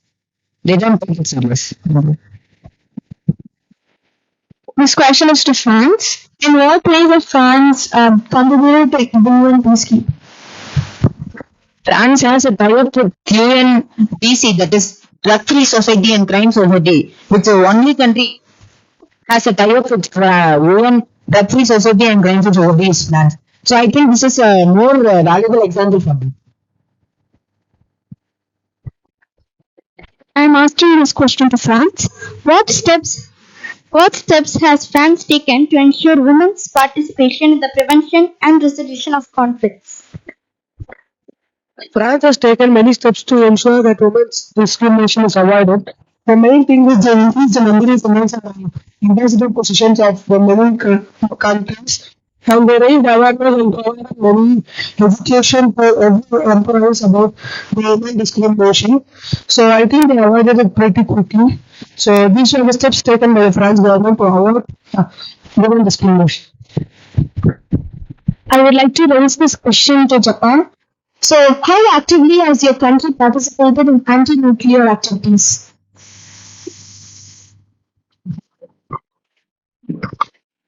Japan's non-nuclear policy. Japan's non-nuclear policy. Japan's non-nuclear policy. It's about the policy that's non-possession, non-production, and non-establishment. So they almost participate very active to do well in peace and security. I think. Do you have any questions? I would like to raise the question to France.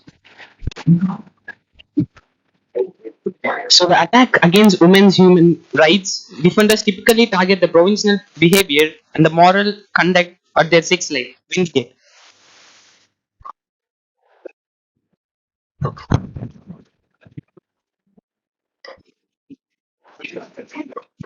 The attack against women's human rights, defenders typically target the personal behaviors or the moral conduct or their sex life. Vindicate.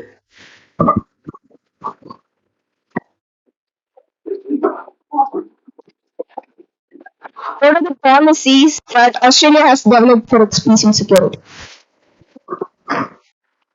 So the Australian government is in the process of developing its second national action plan on women, peace and security, and it also provided the first national action plan. It comprised of 5 pillars, and then the first resolution among them were UNSCR 1325 that was passed on October 2000, and it recognized that men and women, boys and girls have varying experiences of conflict. Thank you. Okay, now this question is for Japan. How does Japan eradicate its terrorism and cybercrime?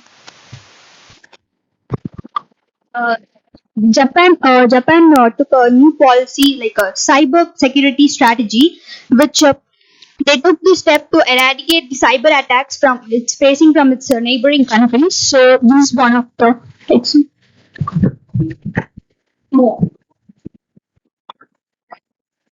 Now I request the chairperson, Mrs. Meenakshi Nain, to raise a question to the delegates. My first question is to Japan. You were talking about peace and security. I would request you to imagine one of you as a Korean and explain how peace and security is important. Could you repeat, ma'am? I request you, or one of you, to imagine you as a Korean and address Japan on peace and security.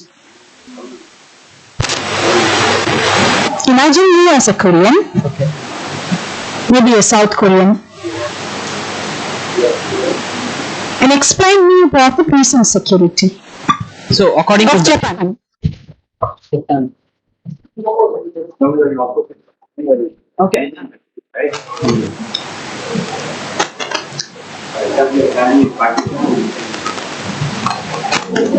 Precisely. No idea. Come through. India, would you mind explaining me what are your peace strategies with Pakistan?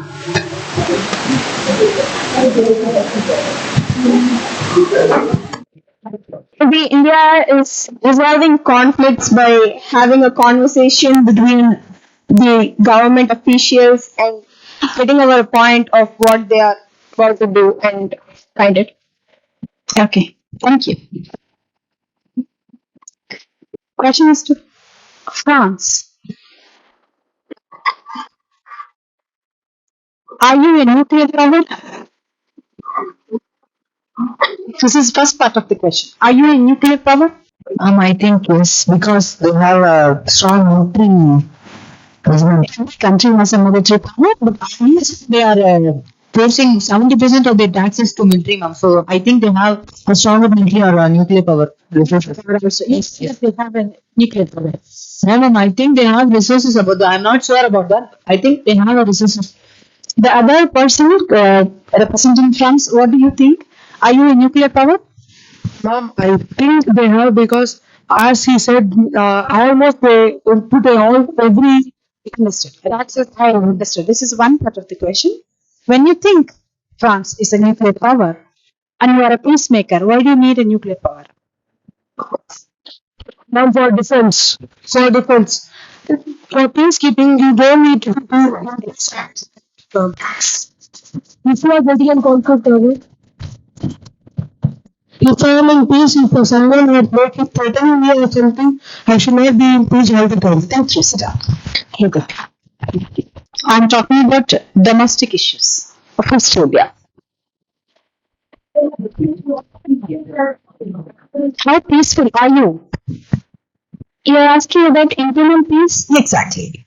Well, Australia is is one of the safest countries in the world because of the many safety policies that follows to protect the safe and peace and security of its citizen. Thank you. The next question is, how inclusive are you, Australia? How inclusive are you? Which means, how good are you in recognizing and treating the other communities as equal as you? As I mentioned in my speech, we have also a policy called Indigenous Advancement Strategy and National Anti-Racism Prevention and Prevention and Strategy to protect the rights of indigenous people as well. I say thank you. Thank you. Thank you, ma'am. Thank you, delegates. I really appreciate the way you supported your countries. All we need is love and care, but sometimes lunch break makes a wonder. So now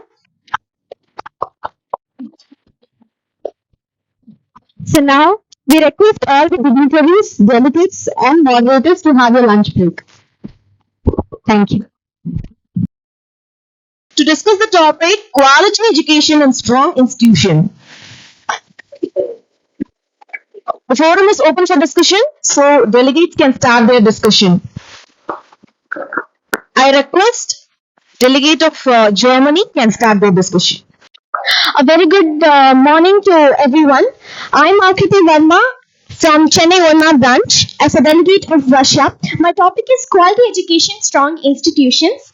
So, education in Russia is divided in three stages: primary, basic general, and secondary. The primary education starts at the age of 6 to 7 years, which is followed by 5 years of basic general education and about 2 to 3 years of secondary education. Schooling is provided free of charge at public schools. It is also available in private schools, although in a limited number. What are the problems that are faced by the Russian education system? One of the major problems is that due to the violent reforms and years of violent reforms and modernization of education, it has led to the fact that the priority of the educational objectives is the quality of specialists that are trained for higher education, which means Russia focuses on making their population fit for jobs and services. Of course, that is a very good point, but making the population wholly based on just jobs and services is not right. Businesses is nowadays at peak, and hence the people must be thought of making more businesses, learned of more business tactics, which will encourage in increasing the economy of the country.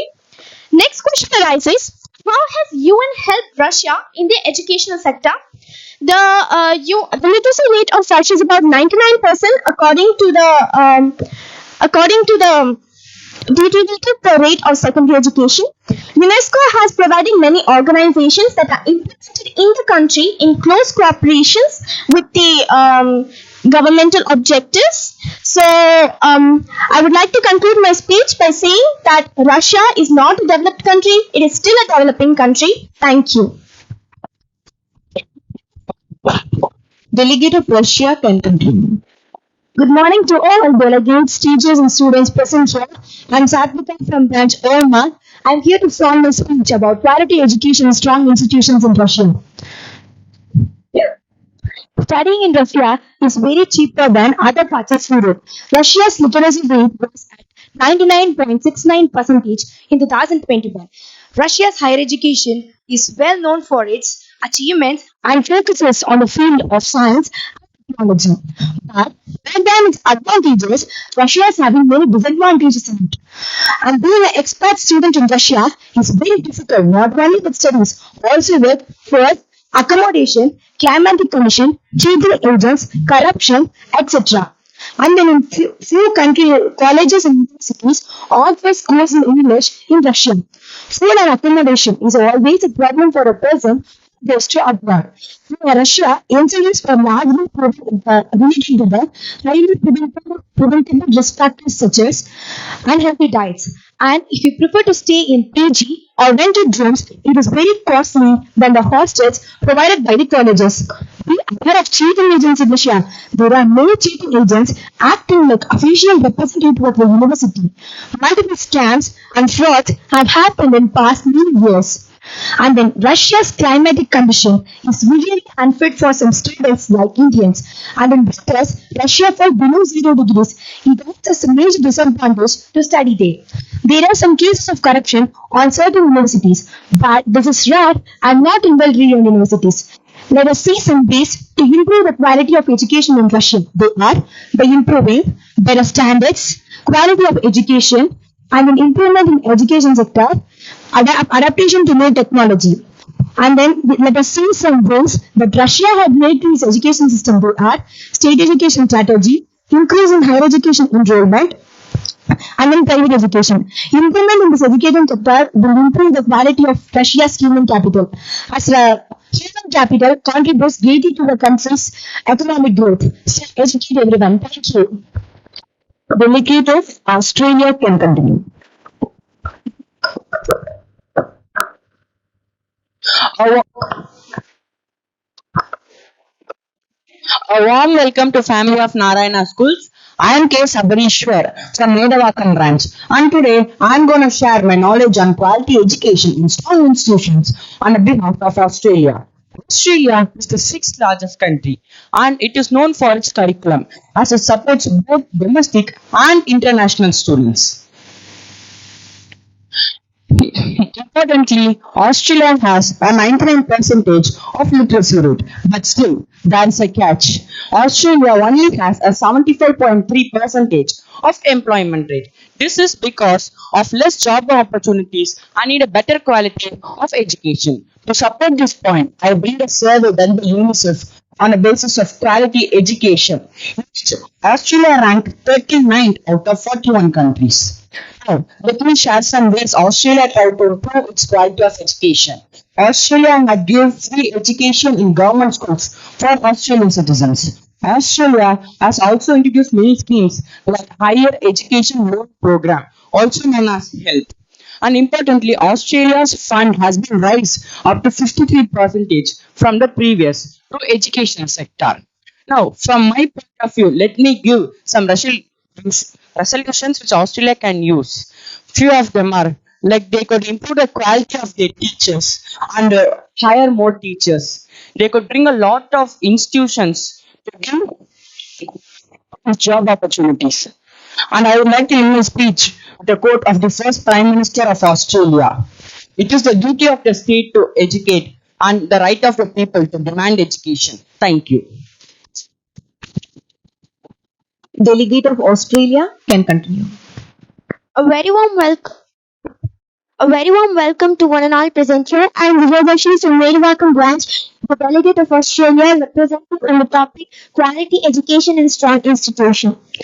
Let me start from education system in Australia. So firstly, formal schooling. Formal schooling is basically divided into four stages: early childhood education, primary education, and secondary education and tertiary education. Also, Australia is the third largest provider for education to international students. It is developed far more in the 21st century that most of the demographic groups have completed secondary schooling. Now let's take a look at the interesting facts and statistics of the education system. As of 2020, the government schools have held the greatest share in enrollments at 65.6%, followed by Catholic schools at 19.4% and independent schools at 15%. Australia has the most young educated people in the OECDs with 54% of high qualification in 2021. Approximately 30% of the Australian schools are affiliated with the religion and are equivalent to 94% of the private schools. Approximately 3 million people are enrolled for education in Australia. The top universities in Australia are referred to as a group of 8, which includes University of Sydney, University of Melbourne, and University of Monash. But what is a strong institution? Well, let me tell you. A strong institution is a cornerstone of a stable government where they support foster innovations and learning, where they can extend it to the children and adolescents for educational opportunities. Now let's see where the areas of where Australian institution needs an improvement. First one in six children. 1 in 6 children in Australia live in poverty. Second, Australia ranks 13th in the international corruption perception. Let me tell the resolutions. The country could channelize its youth for the betterment of the country's future. They could bring stricter rules so that each and every citizen of the country would follow this. But unite everything that what matters. But why don't we try to change this scenario to what it matters? Before I conclude my speech, let me tell a quote. Education breeds confidence. Confidence breeds hope. Hope breeds peace. Thank you, have a nice day. The delegate of Germany can start the session. Greetings to everyone present here. At the outset, I would like to thank each of you present here for giving me the opportunity to present another research paper. I am Nishita Bhartani, delegate of Germany, and I am here to discuss on quality education and strong institutions representing Ambattur branch. It is therefore crucial that good quality education should be imparted on students so that they can do their best in both individual as well as community developments. Right to education is a fundamental right in many nations. Likewise, Germany also provides best and free education starting from zero to nominal fees through its public funded institutions. The education system in Germany has evolved over years. As you all are aware, Germany once upon a time was called Prussia. Prussia is the legal predecessor of Unified German Righs and direct ancestor of today's Federal Republic of Germany. In 1871, schools were centralized, and in 1872, females got the first separate secondary schools. There were 4 different types of secondary schools focused on the study of Latin and Greek, science, mathematics, trained on modern industrial, office, or technical jobs.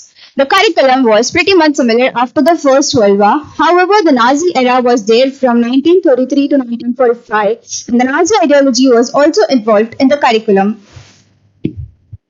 However, the Hitler taught many of the citizens of its country to fight for Germany, and the age group of students from 7 to 18 were taught Nazism instead of giving them a good traditional education. However, post the Second World War, the Nazi ideology was eliminated from the curriculum.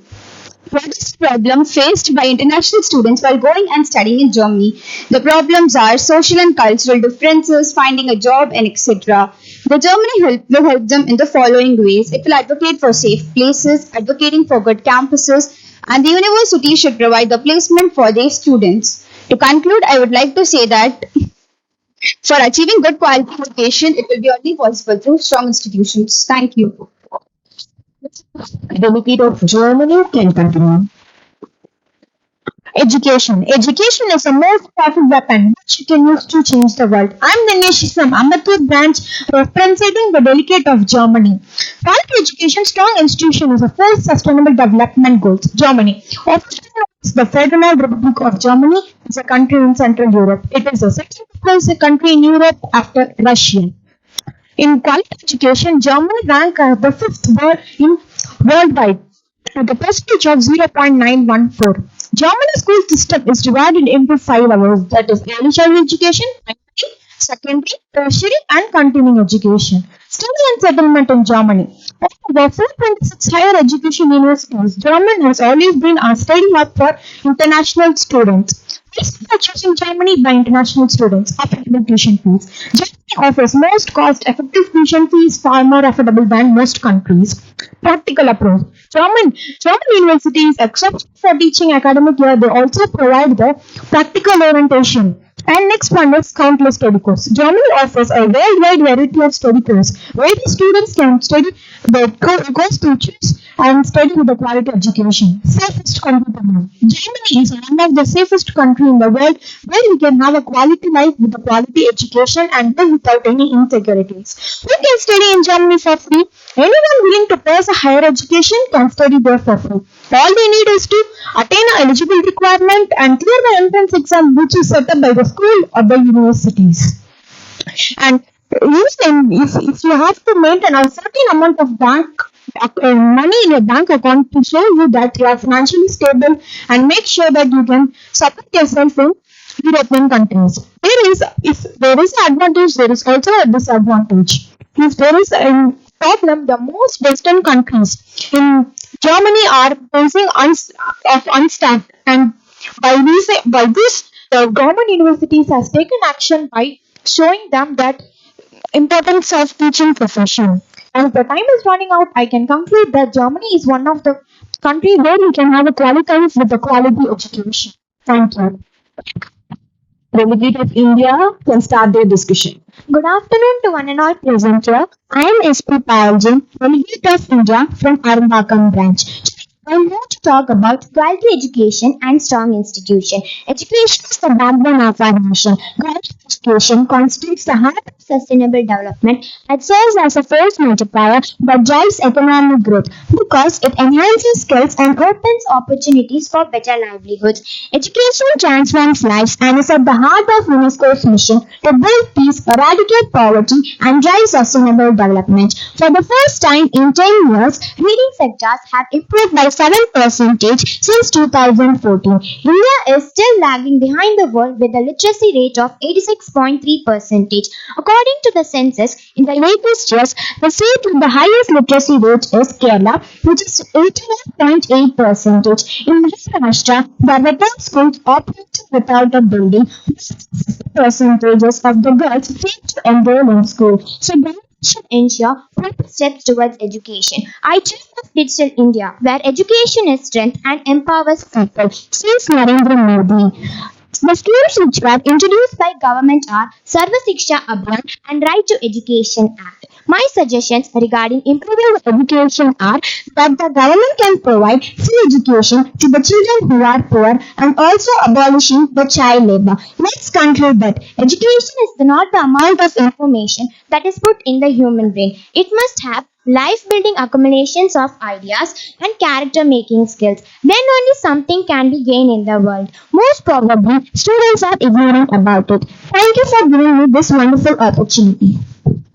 Delegate of India can continue. A warm welcome to 109% here. I am Shreya, a delegate of India from Narayana branch. Education is a every society. Education is a human right. It's an engine for poverty eradication and a force for peace. A country having most or all of its people educated can be termed as the richest country in the world. A strong institution is the best for education. So with this, we come to know that my topic is quality education and strong institution in India. UNESCO provides global and regional leadership in education.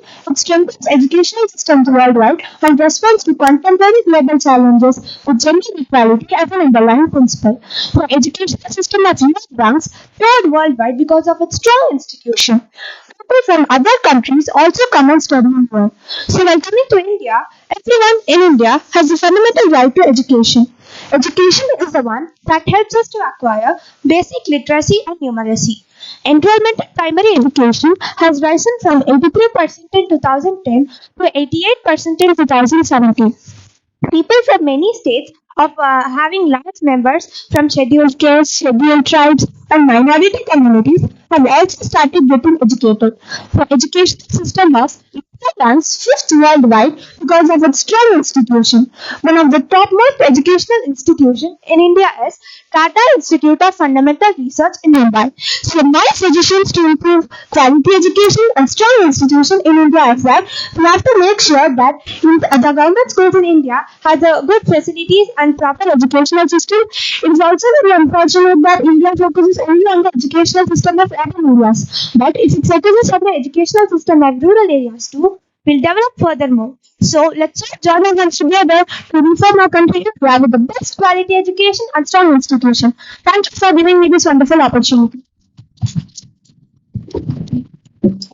Let's get into the second round, the deliberation round. The forum is open for the delegates to put forth the question to other country delegates.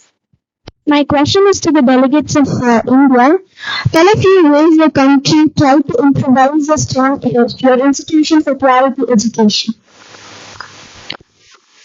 Government took over many schemes and that's to improvise institution and quality education.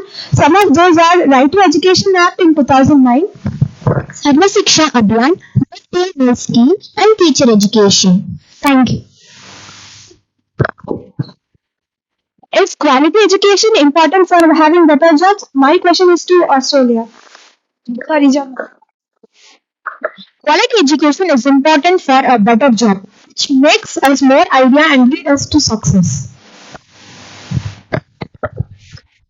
I have a question for Russia. What are the measures taken by government for improving quality education in Russia? As I already told in my speech, there are some three improvements I have to say here. We have state education strategy. Thus, Russia's higher education system is highly incorporated with the standardized curriculums and implementation metrics and action plan. There's also increase in the higher educational plan from 2013 to 2017. There has been an increase since 40%. And private education. Russia has increased its investments on private education because many of its citizens wanted to join their children in modern schools with modern curriculums. I have a question for Australia. Do you think that standardized tests are an effective way to judge learning? I think no, because other than testing, practice is the one of the most thing with judge education, and that's what we do in Australia. In Australia, instead of giving theoretical practice, first we start with practical, then only we will go to theory. Thank you. I have a general question for everyone. What does UNESCO stands for and what is the work of UNESCO? Anyone?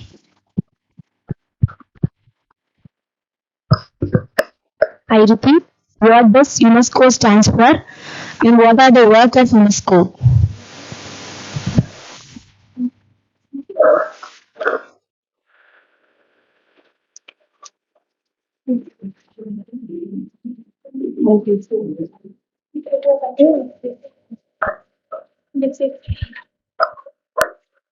UNESCO stands for United Nations Education, Scientific, Cultural Organization. This is actually for the educational sector. It helps each country to improve educational system so that they can be more educated. The literacy rate can be increased in the country, and that is why this is formed. And then it also helps in the country's peace, so that every citizen can go into a democratic society and live a peaceful society.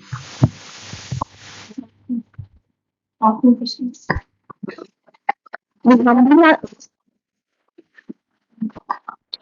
have another question. This question is for Germany.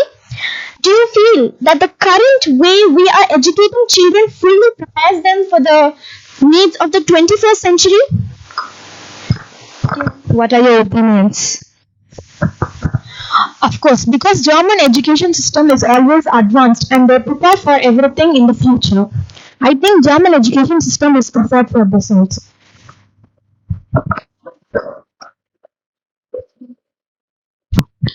We humbly request our chairperson, Mrs. Meenakshi ma'am, to raise questions to the delegates. But quality education is that ensure that everyone that is the one that it's everyone should get it. Thank you. The education in Russia is quite well. I see. There is a proper system of education in Russia.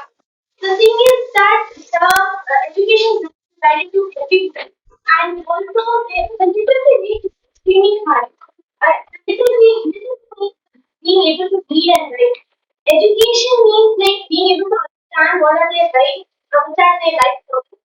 Education in Russia is quite well. We can improve it in many ways. Questions, are you running schools everywhere?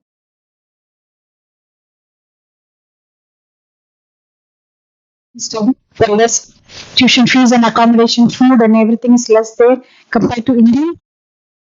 Because in German public institution there is only 250 rounds, which is compared to Indian rupees, it is only 2,000, 20,000 for a whole year education. Even if you have a part-time job in Germany, you get more for uneducated, for undergraduate students. There is more, they will give more salary for that. You get universities providing free education.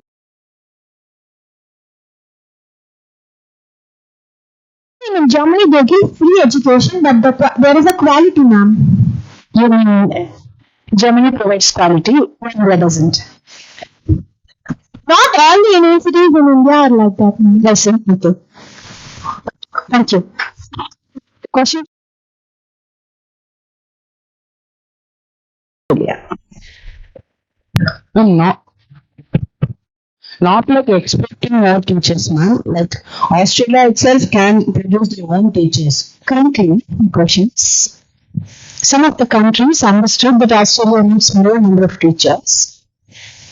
Which is a country, name any one of the countries, which exports more teachers to Australia? I can't get the question properly, ma'am. When number of teaching professionals are going to Australia and getting jobs, settling there. From which country, or name any one country, which sends more number of teachers? Maybe like India. Okay, correct. Next question to India.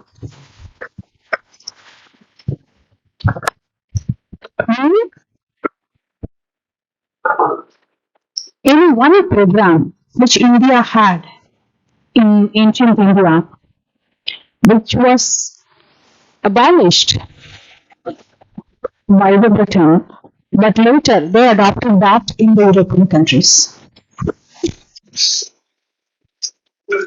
Education system. If you know.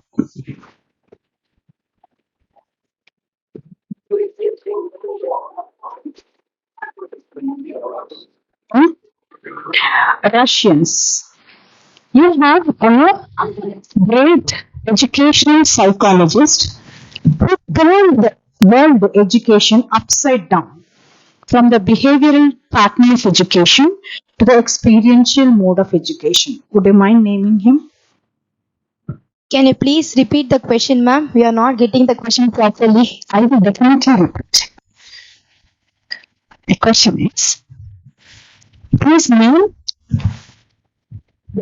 an educational psychologist who made a great influence in world education, but the world was believing the behavioral pattern of education is the best pattern, whereas this educational psychologist researcher proved that experiential learning is a better way of learning.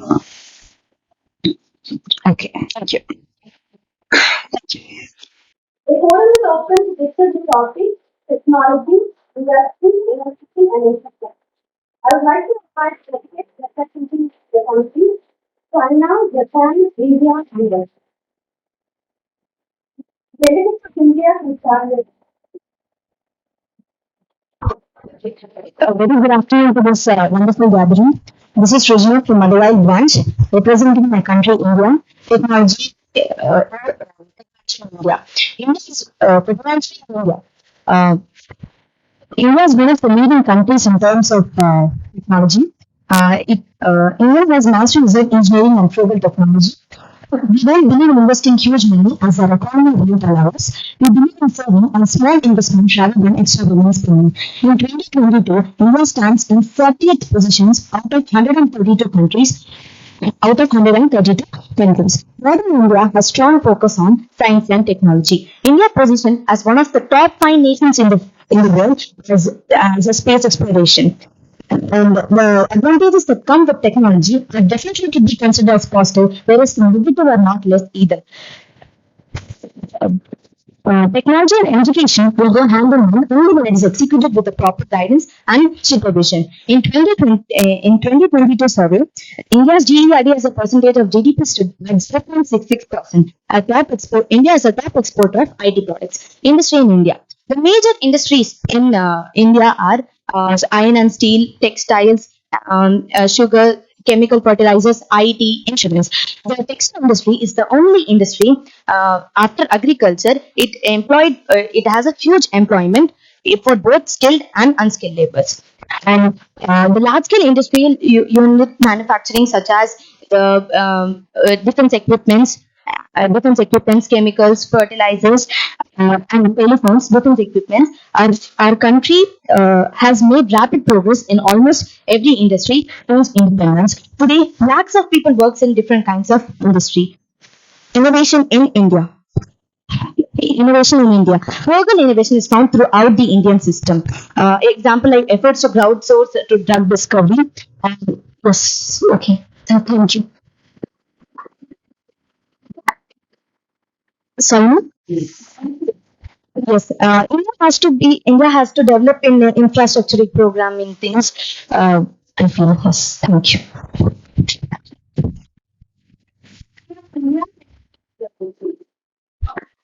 Very good afternoon to one and all present here. I am Shwetaji from Mazawal branch and I am here to represent the country India.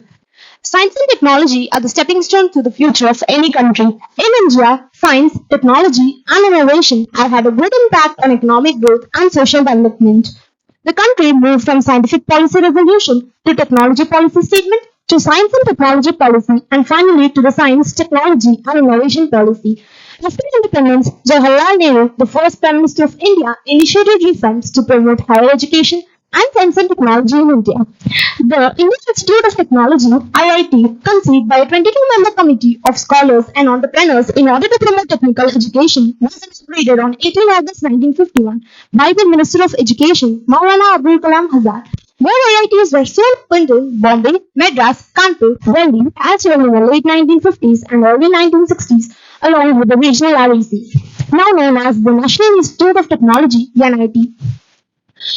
Take defense, India developed diverse rocket missiles, remotely piloted vehicles, light combat aircraft, etc. BrahMos is a great example of Indian prowess in strategic technology. Take nuclear energy. In September 1960, the Punjab government requested a nuclear power station set state. And 19th October 1960, the Indian government issued a tender for India's first nuclear power station near Tarapur, Maharashtra, and consisting of two reactors, each consisting around megawatts of electricity, and to be commissioned in 1965. Space technology from indigenous development to satellites to launch vehicles, from SLV to ASLV to PSLV to GSLV.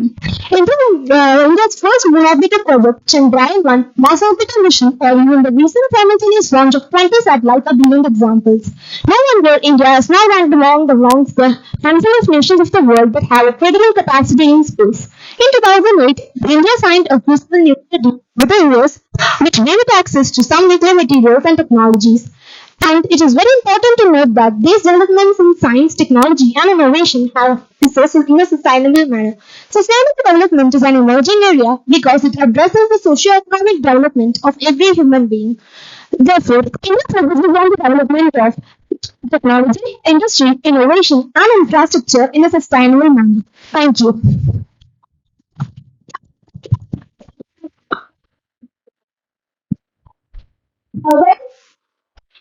A very good afternoon to one and all present here. I am Gayatri from OMR branch, a delegate of Russia, here to present about Russia's technology, industry, innovation and infrastructure. Technology and innovation in Russia. For a country like Russia, technological progress is essential for its economic growth and development. And so, pray to the great brought technological enlightenment to Russia. Russia's economy had a notable increase in between the years of 1890 to 1910 due in part of the higher exports of the natural resources and expansion of the Trans-Siberian Railway. Russia is the largest satellite launchers. Russia is ranked 45th in the Global Innovation Index, which was 46th in 2019. Now, coming to infrastructure. Infrastructure, what is infrastructure? Infrastructure is nothing but the construction and maintenance of facilities that provide social services. Infrastructure in Russia was fairly as good, which was recorded in a survey taken in Russia in 2019. Now, discussing the problems in Russia. Russia faces several problems: war problems, global energy landscape, and ecological problems. So, because of this, what are the solutions we're going to get to this? First, for energy crisis, Russia can use renewable resources since they are renew and replenished quickly. And for industrial problems, unemployment, poverty, child labor, lack of transparency among business persons, everything is seen in business sector. So for this, the business persons will provide equal opportunities to the workers. They might give wages on time, and for the lack of transparency and corruption among the business persons, they must be truthful to themselves. They must not cheat themselves because it is they who are involving in that. And wars. When wars wars generally arise if leaders doesn't end any problem peacefully. Even the wars get to extend if leaders are having their prestige and position in their mind. So it is even for the leaders that they have to be caring about their wars, and they must be being sure about the citizens. It's also for the people that have to be conscious about their while electing the representatives. All problems in Russia do have solutions, as all locks have keys. Russia can solve its problems if it thinks on the basis of its citizens, and it can solve its issues surely. Thank you.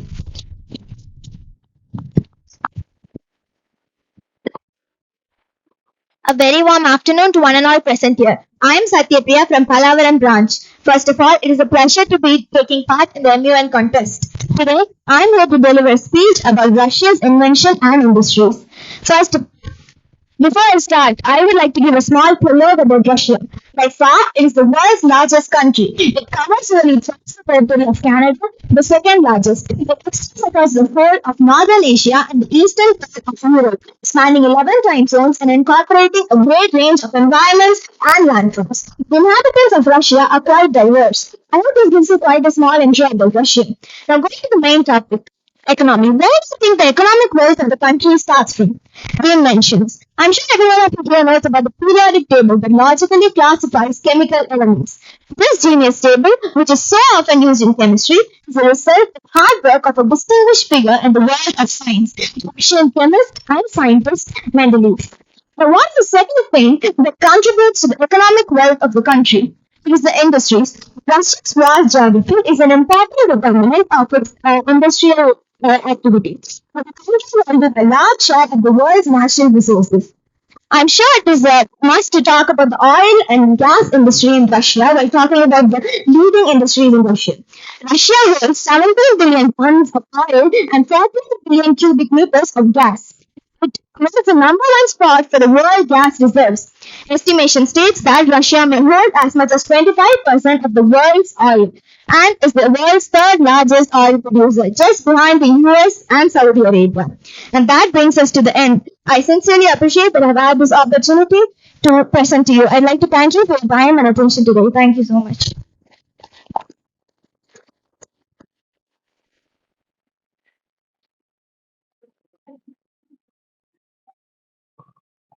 Delegate of China Joshika here representing Pangolin branch. China is the world's factory because of its strong business ecosystem, low taxes and competitive currency practices. It is also the world's largest exporter and importer. The major industries which support the growth of China are service, agriculture, manufacturing and technology. In service sector, China represents 54% of its economy's output in 2020. In service sector, in agriculture, China has the world's third largest sector. And moving on to manufacturing, China has the world's largest automobile manufacturing base. In technology sector, China has created economic and technology development zones in order to attract foreign industries to increase its exports and to upgrade its regional economy. Now the question is, how has China's infrastructure keep on increasing? For the past 20 years, China has been investing intensively on public infrastructure. In 1984, China began to construct irrigation, water conservation projects, township highways to compensate it through the Work Food for Work program.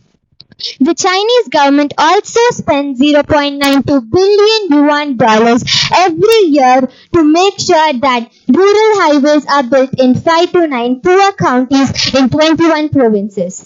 Chinese government also provides a national-wide plan to build rural highways in intercity and rural highway program. This program signifies that China will soon eradicate all its poverty. Now, let's move on to the UN's relation with China. UN has launched a strategy development plan in cooperation with China to eradicate its economic implications and the Belt and Road Initiative. By this, I conclude that China has always supported the UN and it is also a prominent member which has veto power. But never forget, China is a sleeping giant. But once we wake up, we will shake the whole world. Thank you.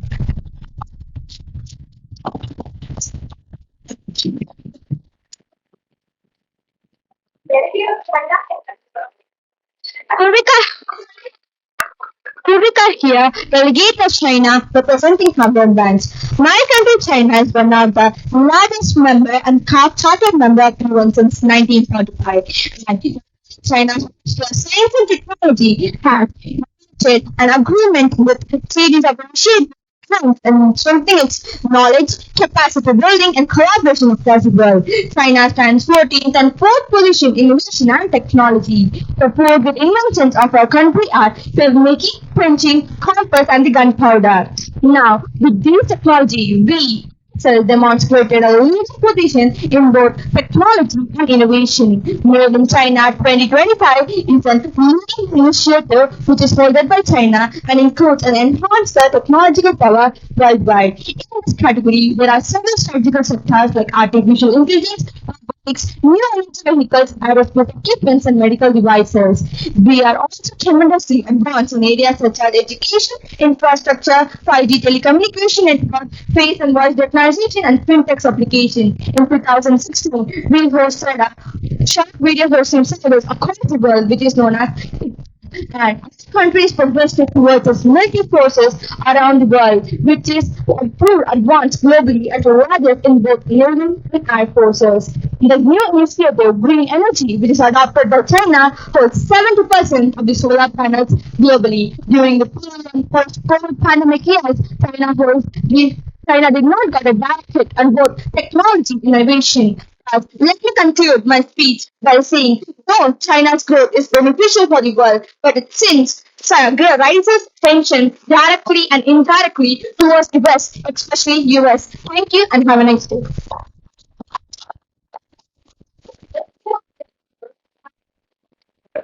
Good, af- good afternoon. Good afternoon, everyone. I'm Ritika from Coimbatore branch. I'm going to represent Japan for its technology, infrastructure, industries, and innovation. Speaking about the infrastructure of Japan, Japan has an extensive and modern roadways and also one well-developed drainage system. They have from the Uruji temple, the oldest standing temple to the style road that is bullet train, the journey is so admirable. Speaking about Shinhansen or bullet train, it can travel kilometers per hour, which is so faster than the average train. And Japan is not only initiated in developing their own country, but also helping other countries. Knowing the potential, they gave summer fund and also technology to develop and construct the Chennai Metro Railways too. Putting together the technology and innovation, Japan has created a skytrain in Tokyo, which is 2080 feet higher. It can give the accuracy rate of droplets that can fall from a cloud, and if there is going to be any heavy rainfall, it gives an alarm in the air that is designed for the Japanese as it is a disaster-prone area. Speaking about the industries in Japan, the major export industries in Japan are like consumer electronics and automobiles. Japan is the home for many successful automobile companies like Toyota, Honda, Sony, etc. Speaking of that, it is still stable because of their systematic development and with this quality they give day to date. Innovation is something that plays a major role for Japan because it has a limited natural resources, so Japan is traveling this much through the innovation. Thank you for the opportunity. Thank you. Delegate of Japan can start your discussion. Good afternoon, everyone. This is Hasini from Coimbatore branch here to represent Japan. I'll share with you a few technologies of Japan inspired from nature. Firstly, about the morpho butterflies. These morpho butterflies are very beautiful in color, and inspired by this, after 15 years of research, a car company called Lexus applied this in their limited edition of cars, and it was a great success. The beauty behind this invention is the color we see the butterfly is just the structural reflection, and in real it is transparent. Next, we about the microalgae. When a Japanese member got an opportunity to visit Bangladesh, he found that there was no poverty, that the people were suffering from malnutrition. To solve this issue, he thought of creating a dream food, and that dream food was a cookie made out of microalgae Liblina. Though people initially hesitated eating it, gradually people started consuming it. Then next I go to QR code. The QR code we use globally was first invented by a Japanese company called Denso Corporation. They found some limitations in the usage of barcode, so they invented this two-dimensional QR code. Their aim was to use it for a longer term, so they made it as a trademark, and now we use it globally. This shows that Japanese people believe in wholesome development rather than independent development. Also, sensors are set up in the field to check the level of O2, CO2, and sunlight. Nextly,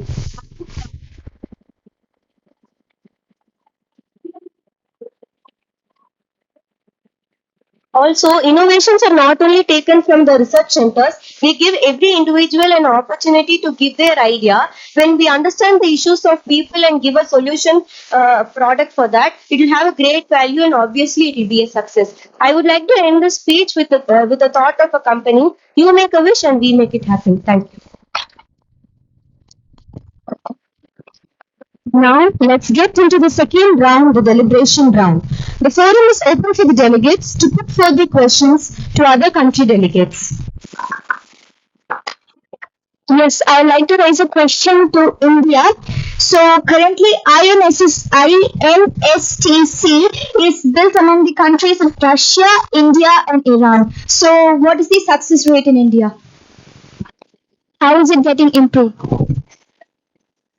Is there any positive sign shown after implementing that? I feel the positive sign is there. You can just can you repeat? INSTC is being built on Russia, India, and Iran. What is the positive side came from India? So, what is the positive things that India got from this? Well, I don't have any idea about that. Can you ask another question?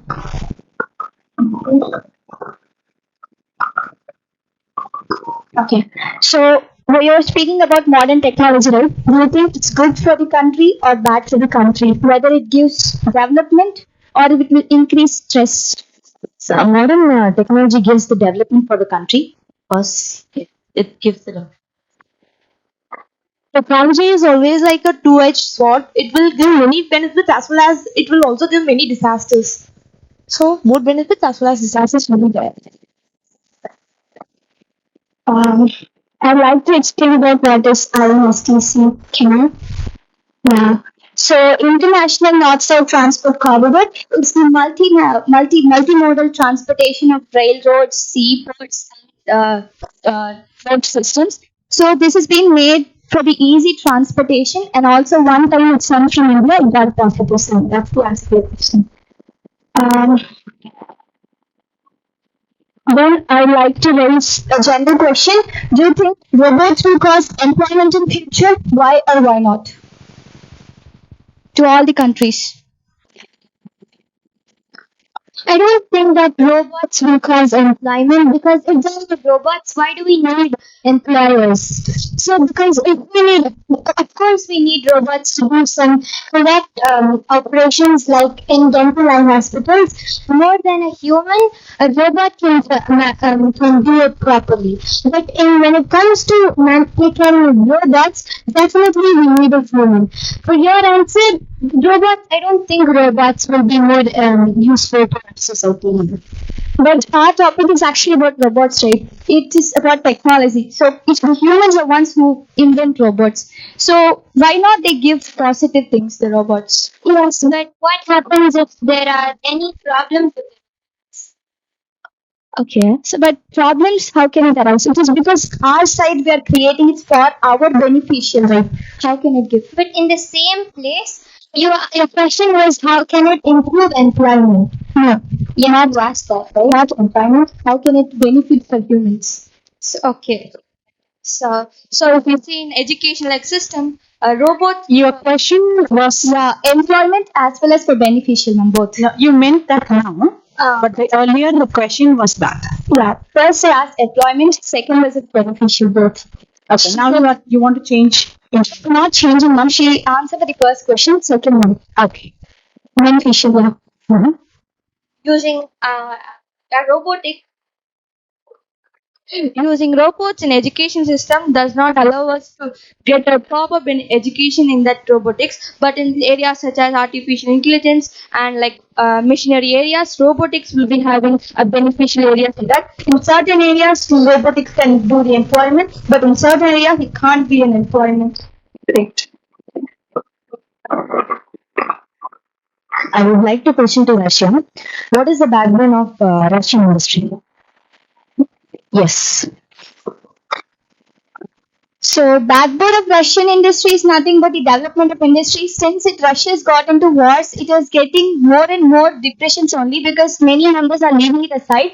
But before, Russia was actually great and good. Since it is doing against the wars of Ukraine, many members are just not supporting Ukraine, not the Russia. So in this case, Russia's economy is getting down. Same question. Why Putin Ukraine innovation plans may cost Russia struggling? Yeah, because Putin is most probably concentrating on the wars. He's most probably putting the money for the war things, and he's not concentrating on the people. We cannot say that he's completely not concentrating, but his main focus is like we have to win wars. Our country's name has to echo all over the world. So for that, he's also has planned to bring about like 1,45,000 45,000 people extra of the Russia's army so that the Russian army people can also increase. A question to India. So innovation is not only for commercialization, then how can you justify that is helpful for the public? Of course, innovation is not only for commercialization, it is also helpful for the public. Like, because of innovation, the life made very easy. It increases the standard of the living of normal people, that is the ordinary people, and then it also offers many employment opportunities. And overall, innovation is very helpful for the people. A question for Japan. So we very well know that Japan has the people resource more than the natural resources. So people are like mostly supporting for their country. So how is that? Is there any drawbacks from people's side? I heard you saying a lot of positive sides of people that they have put a lot of technology to things. Is there any drawbacks from people's sides? Are there any missed out any things? No, as Japan has very limited natural resource, their human capital, because of the human capital, they have developed from after the Hiroshima Nagasaki, they have developed this much because of the innovation. Because of the innovation, I don't think so. Human capital has any disadvantages for it. But my doubt is, if there any sector, some point of place, it might miss the trick. So, is there anything like that? So I don't think so. Okay, I would like to question delegates of China. How did COVID-19 reflect China's infrastructure and their technology? I, delegate of China, tell that COVID-19 was a very big issue, but the COVID-19 didn't affect it so much because China's new infrastructure plans have also developed into a strategy to meet the twin goals of stimulating job creation and facing new problems in the global economy. And after this, as post-COVID relief package, China has also begun to provide infrastructure as a service throughout its country. So now by this we know that China has done so much to not show much effect on its infrastructure. Thank you. I want to question the delegates of Japan.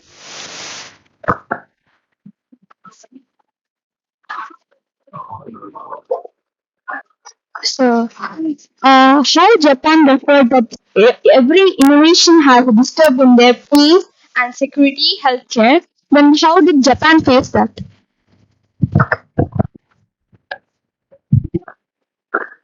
So, can you repeat that?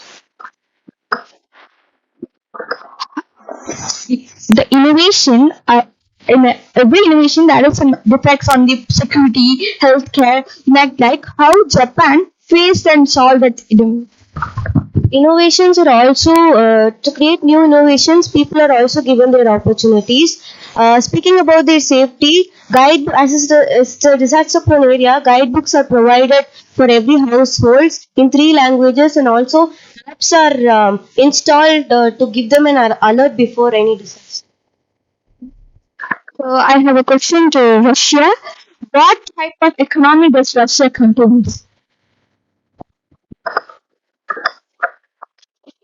So Russia most probably contains a military kind of economy. The economy of the Russia is getting down by years, and many people are saying like in the years Russia can use its economy because, as I said before, Putin is most probably concentrating on military things.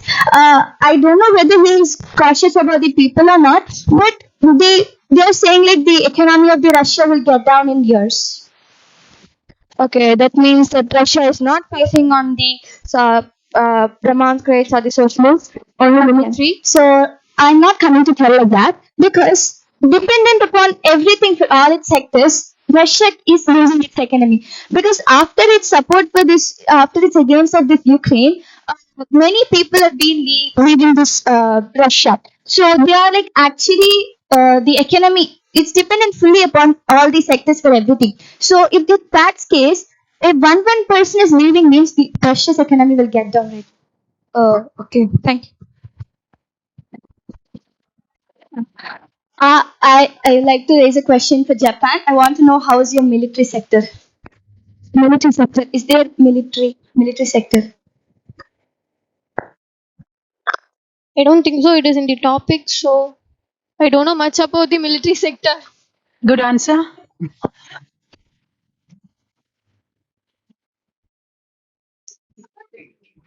It's actually part of the industry, like military.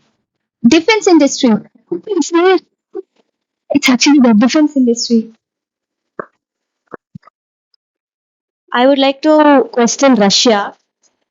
Industrialization always contributes to the environmental degradation. What sort of approach is your country taking to standardize that?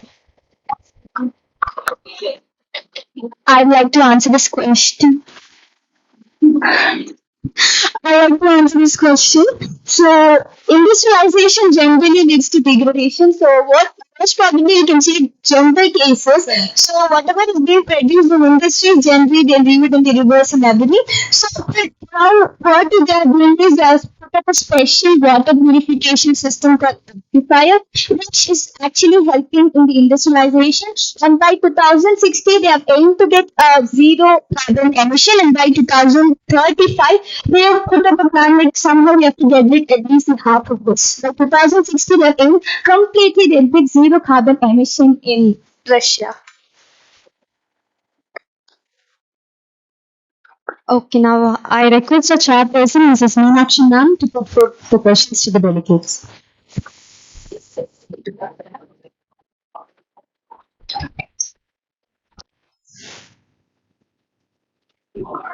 Question to India. Where are you standing in terms of AI?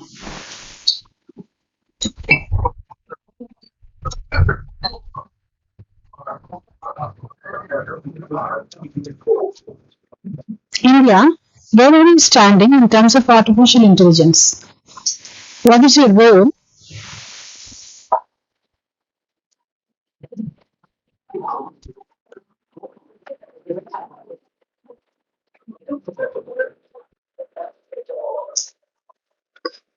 I'm so sorry, ma'am. Can you please repeat the question? India, where are you standing in terms of artificial intelligence? Maybe in a moderate level. Yes. Okay. Moderate level. Yes. Thank you. The next question to India. What is your contribution in innovation and infrastructure? BrahMos is a great example of Indian innovations. BrahMos. The BrahMos is a long-range, it is a supersonic long-range missile technology which is used in the Navy for defense purpose. And it is the word BrahMos is a portmanteau formed by two rivers systems named after two rivers itself. That is Brahmaputra River of India and the River Moskva of Russia. It is a very good example of Indian innovation. And one for infrastructure. Infrastructure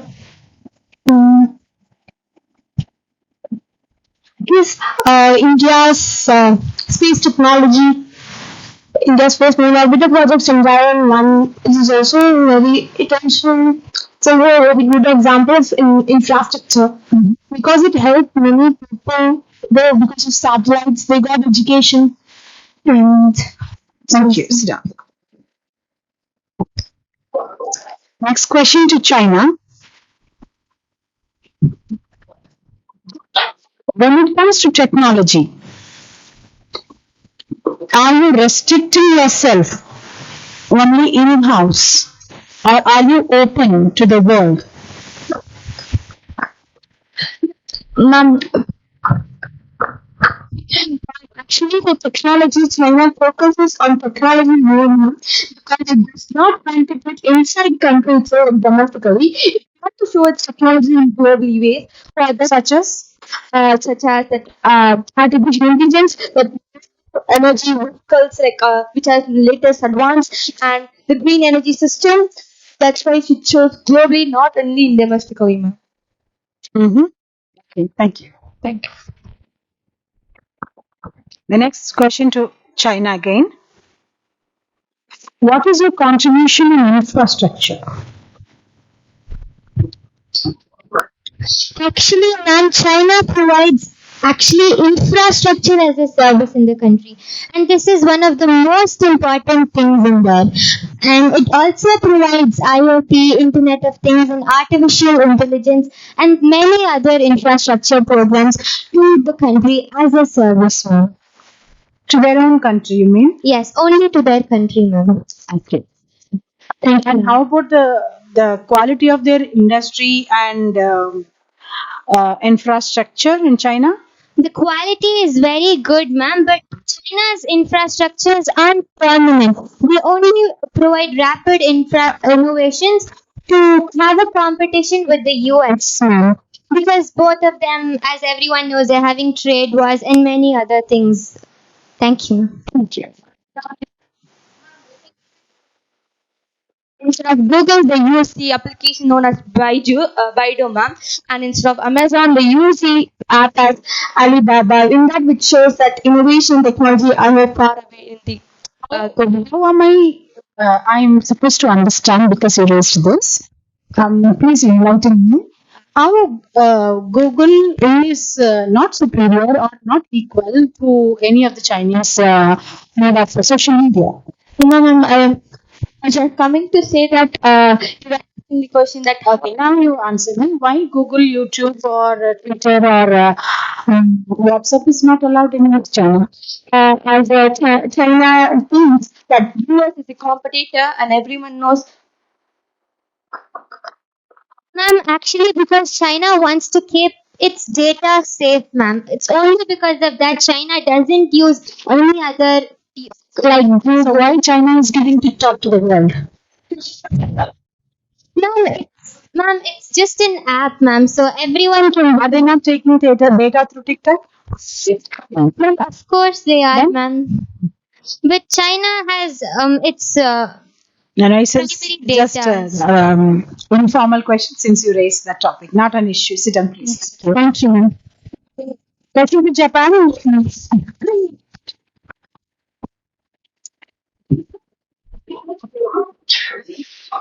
What is Japan's contribution? Who are the countries, ma'am? No, not for the world. In terms of innovation and in infrastructure. Ma'am, with their innovation, they help the country.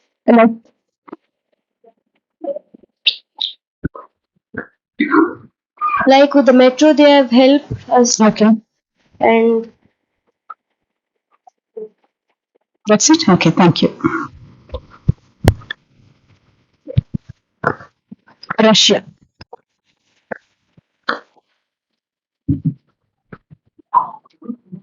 How do you think or why do you think? Russia being most advanced country in the world, one of the most advanced countries in the world in technology, couldn't help its own citizen in many ways. Okay. So Russia is actually a good technological country, but what their main motto is that they want the others to be get annexed under themselves. They want to be good under military things. So even whatever I have read and researched, mostly they are trying to focus upon military and whatever even the other countries they don't want Russia to come up. Even they want that country to get down. So by the side of Russia, even it has to put a lot of things. So maybe literally Russia focuses on something else. Do you have any idea? They spend most of their money budget for that, and they focus on something else. The natural resources, ma'am? I don't think so. Oil and gas. Okay, that they sell. The new, Investment. the new plants which will help Russia in future in getting the money, like the Nord Stream plants And the gas pipelines systems. Okay. Okay. Okay. Russia. One last question to Russia. What do you think that Russia should do or contribute to end the conflicts in terms of technology and innovation? In terms of technology and innovation, Russia can use the development plans for its people and also the opponent team, which is not, it has caused a lot of destruction to the Ukraine. Most probably, it has damaged its energy sector. So, and on the side, US is supporting Russia. Like, okay, you do, I'll help you. I'll give you all the military resources, and they US is supporting Russia. yeah. Is it so? No, man, US is not supporting Russia. In the Russian and Ukraine war, US is supporting Ukraine. Correct. No, ma'am. In the sense, they are not negotiating the war; they are just promoting it. The US is promoting Russia. Not Russia. The Russian-Ukraine war. Okay. Okay. You want to say something, but you're saying something else. Now watch your words, okay? Sit down. Thank you. Thank you, ma'am. Thank you, delegates. Your dedication to the work is much inspirating. I request our HOD of soft skills, Mrs. Vedavati Velluri ma'am, who is mastermind in initiating this wonderful conference for Narayana Group of Institution. We request ma'am to provide her feedback about this conference. Please, ma'am.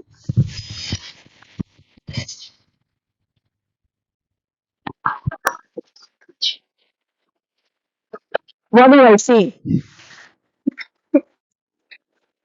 Wonderful participation, and thanks to the chairperson for taking the deliberate in a very, very positive manner. And I must definitely thank, as the students were tensed, I could see the teachers were also equally tensed. They were non-verbal, but the deliberation was happening here also. I could see that with the body language. Right?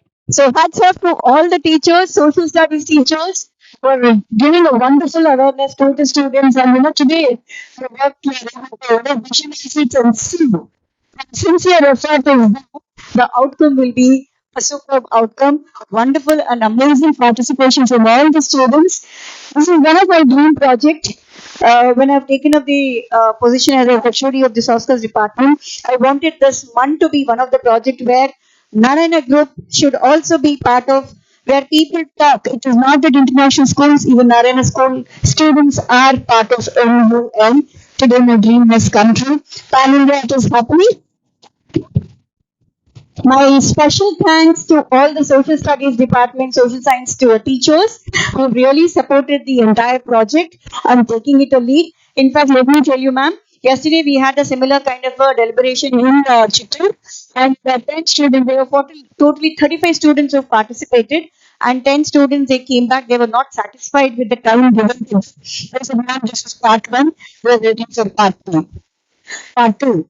So they are asking me, when are you going to do the next part? So that is how the involvement of the students was there yesterday, and today I could experience a similar one. Thanks a lot to everyone, and special thanks to Jagdish sir, who has actually taken it forward and he ensured that it happens. And special thanks to Yami sir. He's not around, but definitely wholeheartedly we would like to thank. Special thanks to Samukta ma'am. When the idea was shared, she's accepted the entire process. And though she's not here, we could see her in every aspect of it. And I could see that in every student also. So thanks and kudos to entire social department who has made it today and the entire Tamil Nadu team. Thank you so much.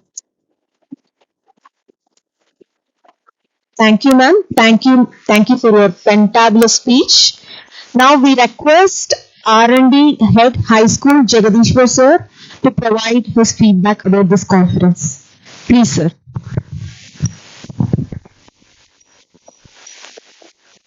So only one word, marvelous. Feedback is because of work, your hard work and your support of your social teachers and success mentors reflecting here and the way of debate. So very fine. There's no argument. It's a smooth questioning and answering, right? So that is the way I think even also should learn from this. And chairperson management is very effective, extraordinary, madam. This beauty comes from you, I think, actually. The program should be. So wonderful experience, really. Thank you all. Thank you, sir. This means a lot to us. Thank you very much, sir. We have proved our talent in all streams, and to appreciate them for hard work is our duty. Now it's time to acknowledge the talent of our delegates, and let's start with prize distribution. I request moderator Meena ma'am to take over the session. Good afternoon all. Today I feel very much privileged and honored to stand here in front of you all and acknowledge the talents of our brilliant students who have made both the school and their parents proud. This MUN program is held to recognize the young talents who have made an immense contribution to their respective country and to the school. These brilliant students exhibit such qualities that will not only help them in achieving their goals but also bring the glory of success to our institution. Today we have gathered here not just to celebrate the achievement of our students but also to give due regard with certificate and prizes. So now let's call upon with the topic decent work, economic growth. Now I would like to call Chairperson Mrs. Meenakshi ma'am to share a few words.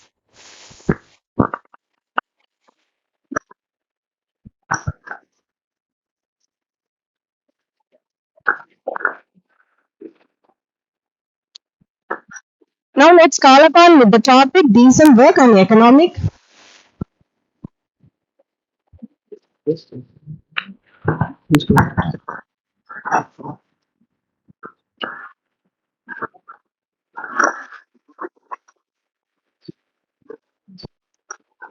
Okay. I request Veda ma'am to honor the distribution.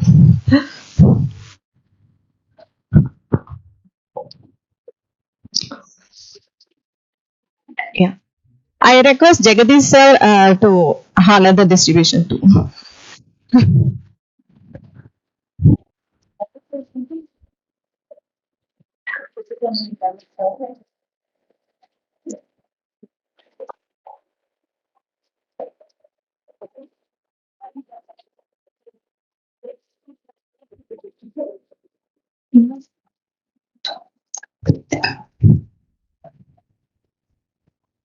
Now let's call upon with the topic decent work and economic growth.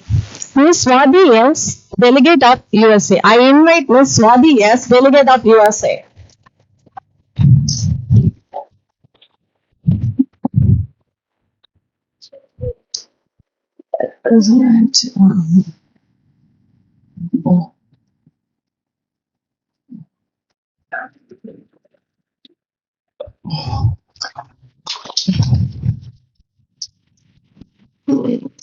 I invite Nikita Young, delegate of France.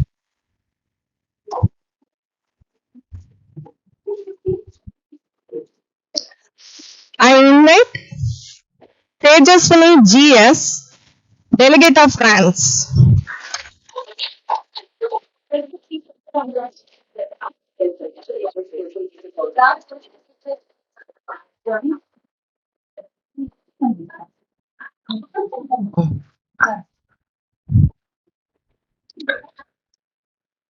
I invite B.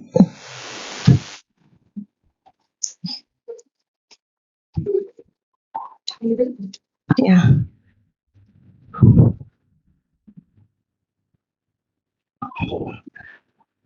I invite B. Jayashree, delegate of China.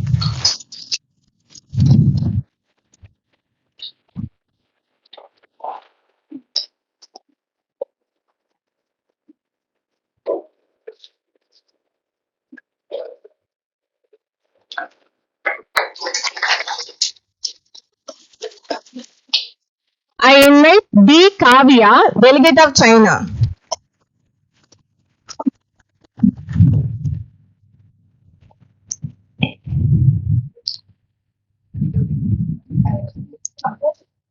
I invite Dia, delegate of Germany.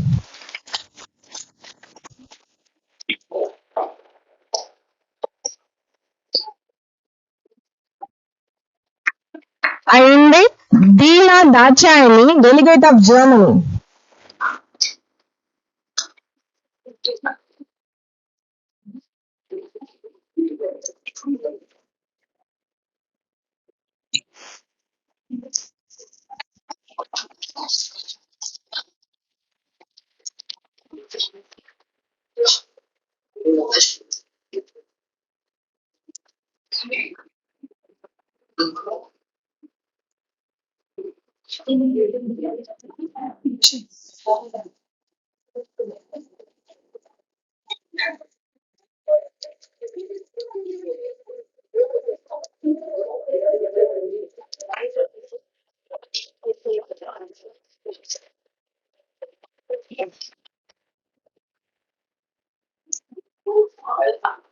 Okay. I invite all decent work and economic growth topic to take the pictures with the chief guest.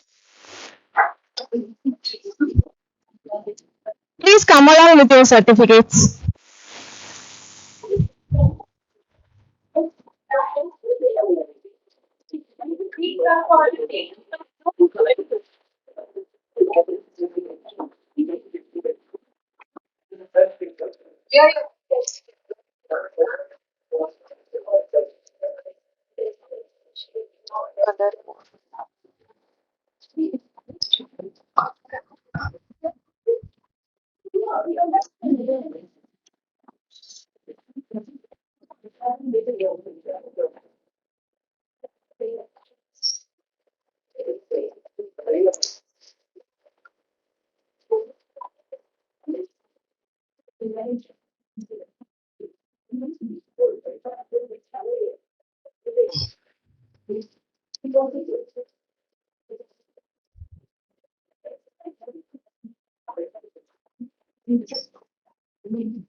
Now with the topic of good health and well-being, I invite Harshil Padaria, delegate of Germany.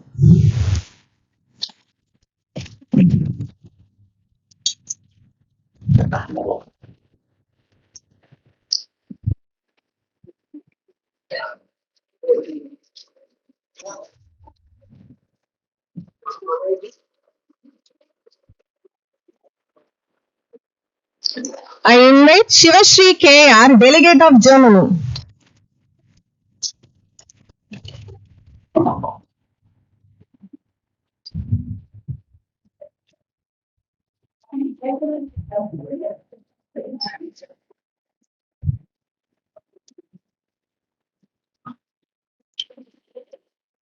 I invite Lakshana Velu, delegate of Australia.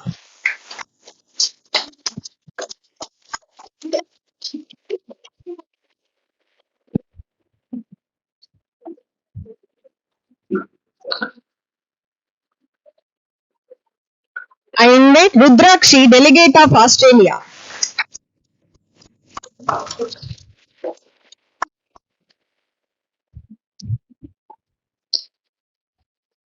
I invite Lakshanya Swarna, delegate of India.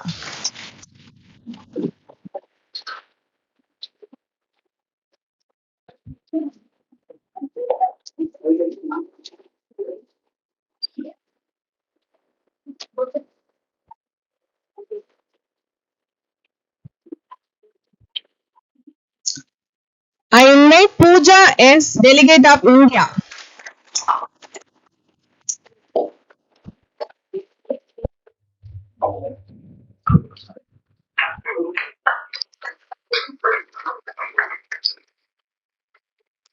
I invite Abhinav Upadai, delegate of USA.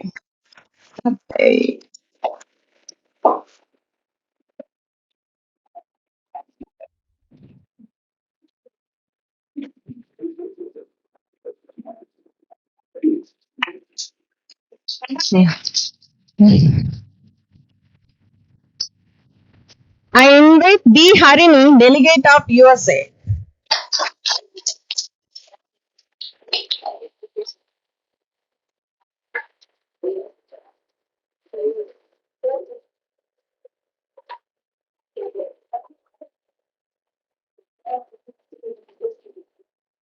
All delegates with the topic good health and well-being, please come forward and take the pictures with chief guest.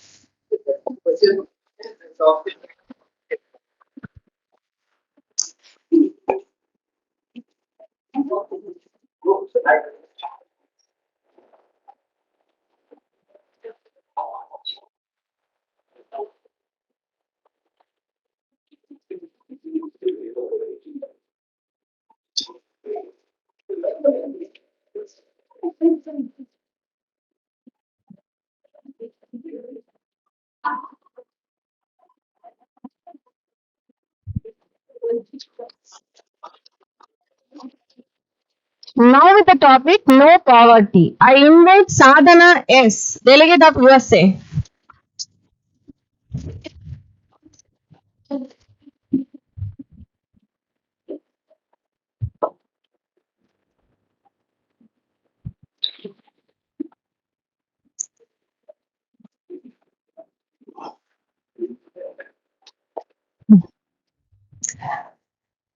I invite Hiranya, delegate of USA.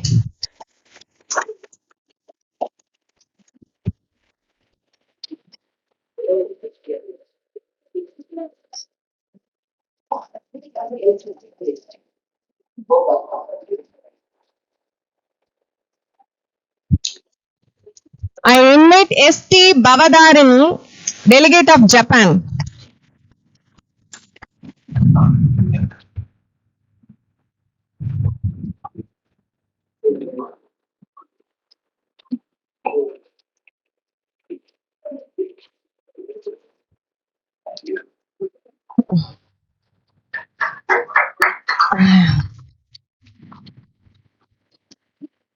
I invite Kishore CM, delegate of Japan.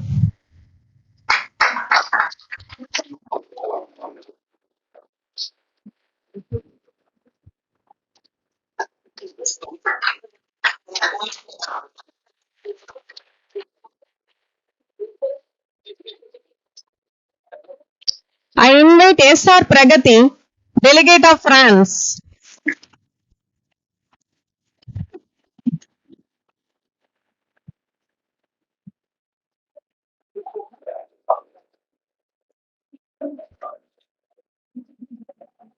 I invite Lirisha, delegate of France.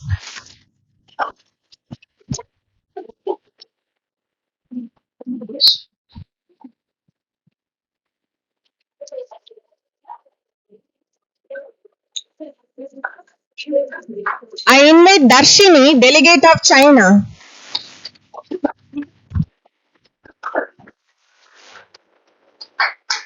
I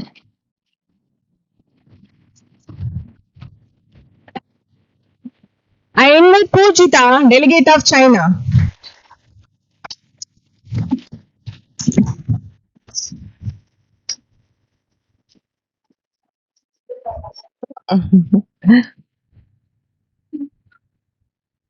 I invite all the delegates with no poverty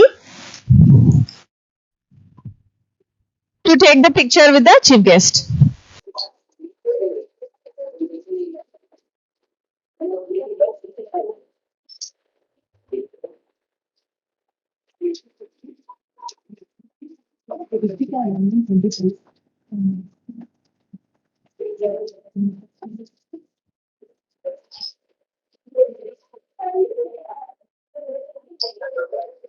Now the topic peace and security.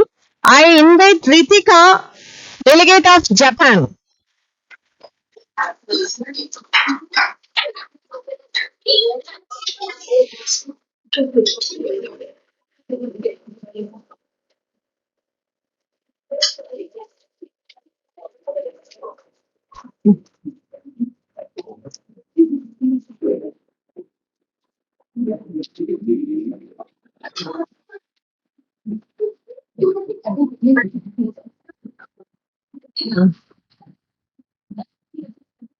Ma'am.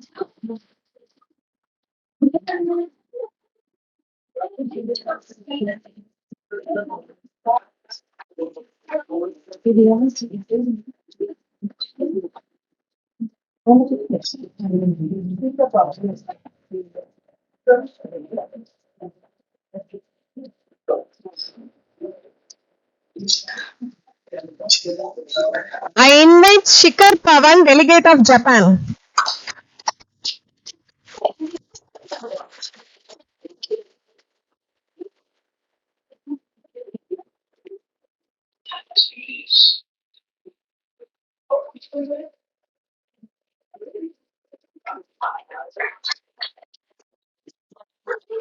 I invite Rajesh D, delegate of France.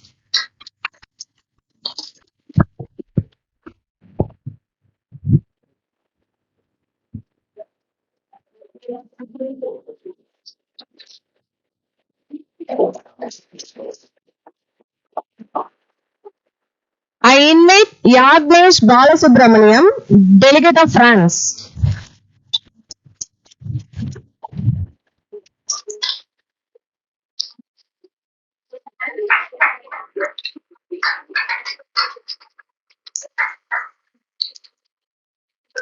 I invite Arushi Baum, delegate of India.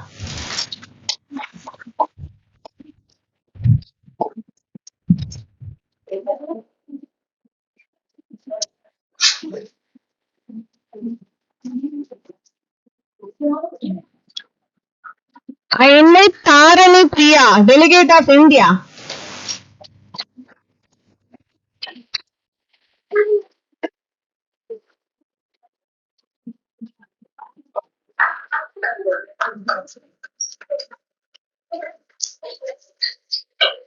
I invite Hanshika Madhivadani, delegate of Australia.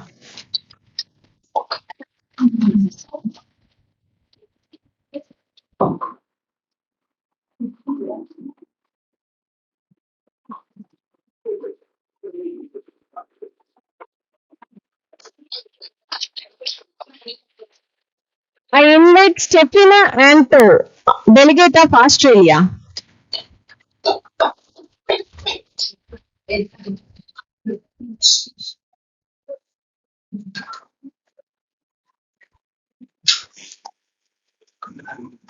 Now I request all the delegates with topic peace and security to come forward to take the picture with the chief guest.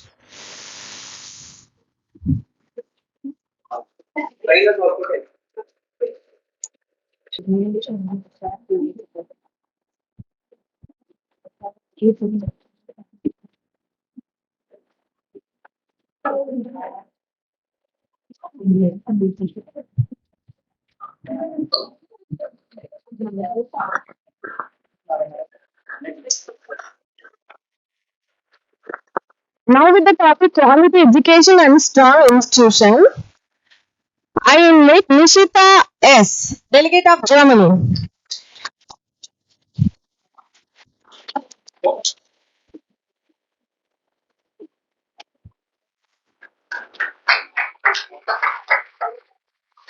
I invite Danyashri, delegate of Germany.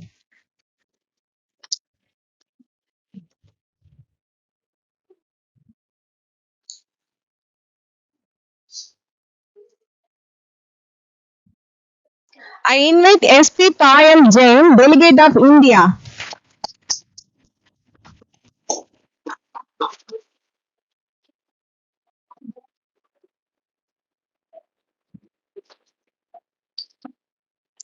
I invite Sri Vidya RV, delegate of India.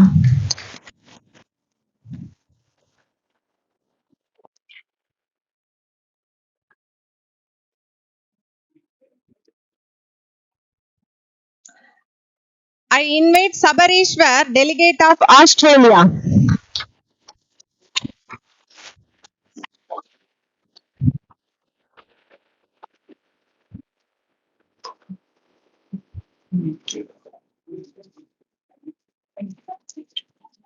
I invite Vijay Darshini, delegate of Australia.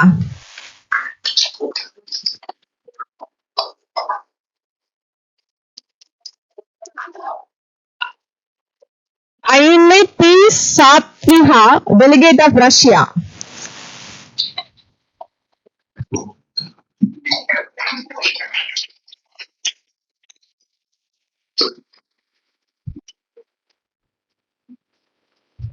I invite Akriti Verma, delegate of Russia.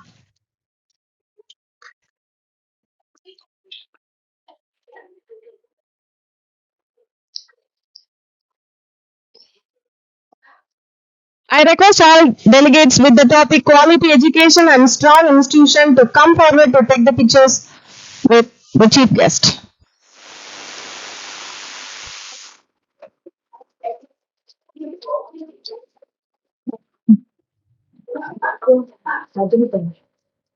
ನಾನು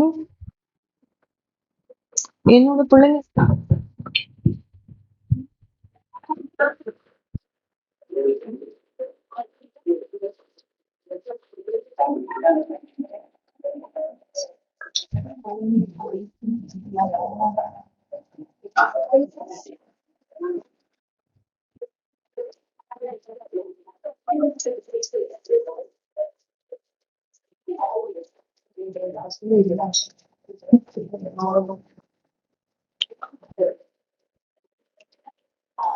Now with the topic technology, industry, innovation and infrastructure.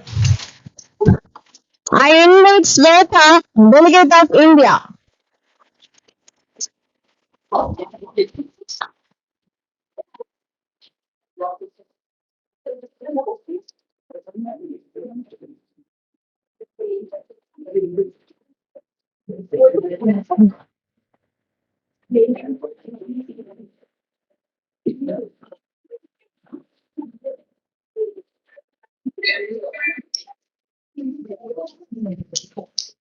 I invite Sujana, delegate of India.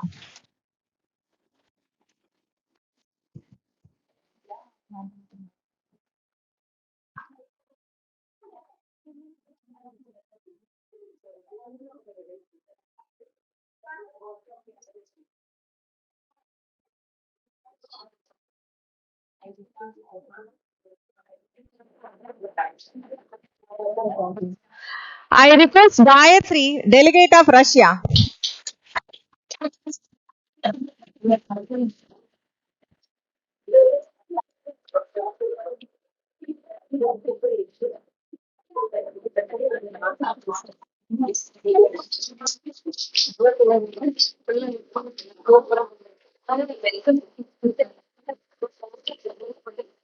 I invite Satyapriya, delegate of Russia.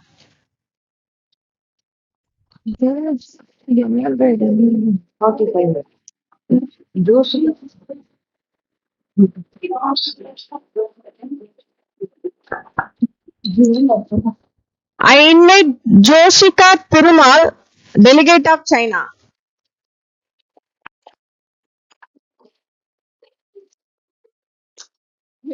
I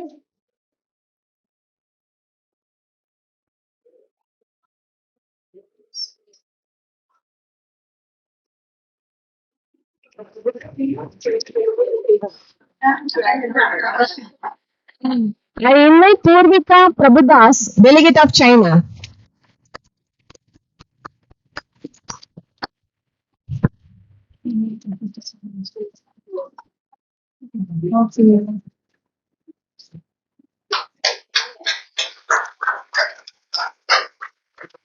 I invite Hasini ST, delegate of Japan.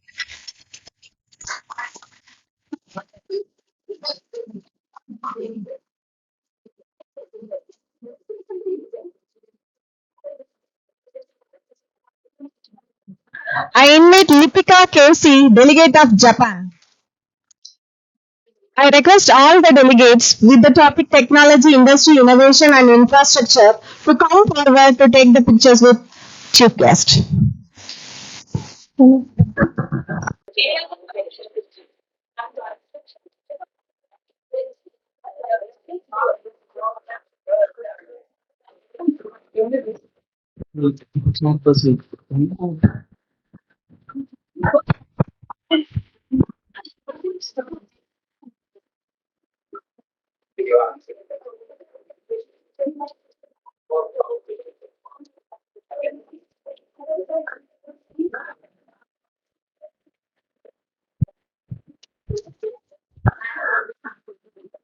I would request Yodavati ma'am and Kritika ma'am to give a small memento to our chairperson, Meenakshi ma'am.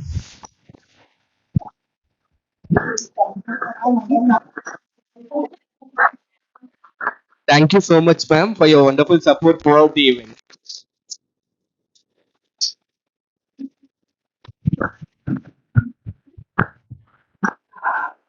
I request Kritika ma'am to give a small memento to our HOD Yodavati ma'am.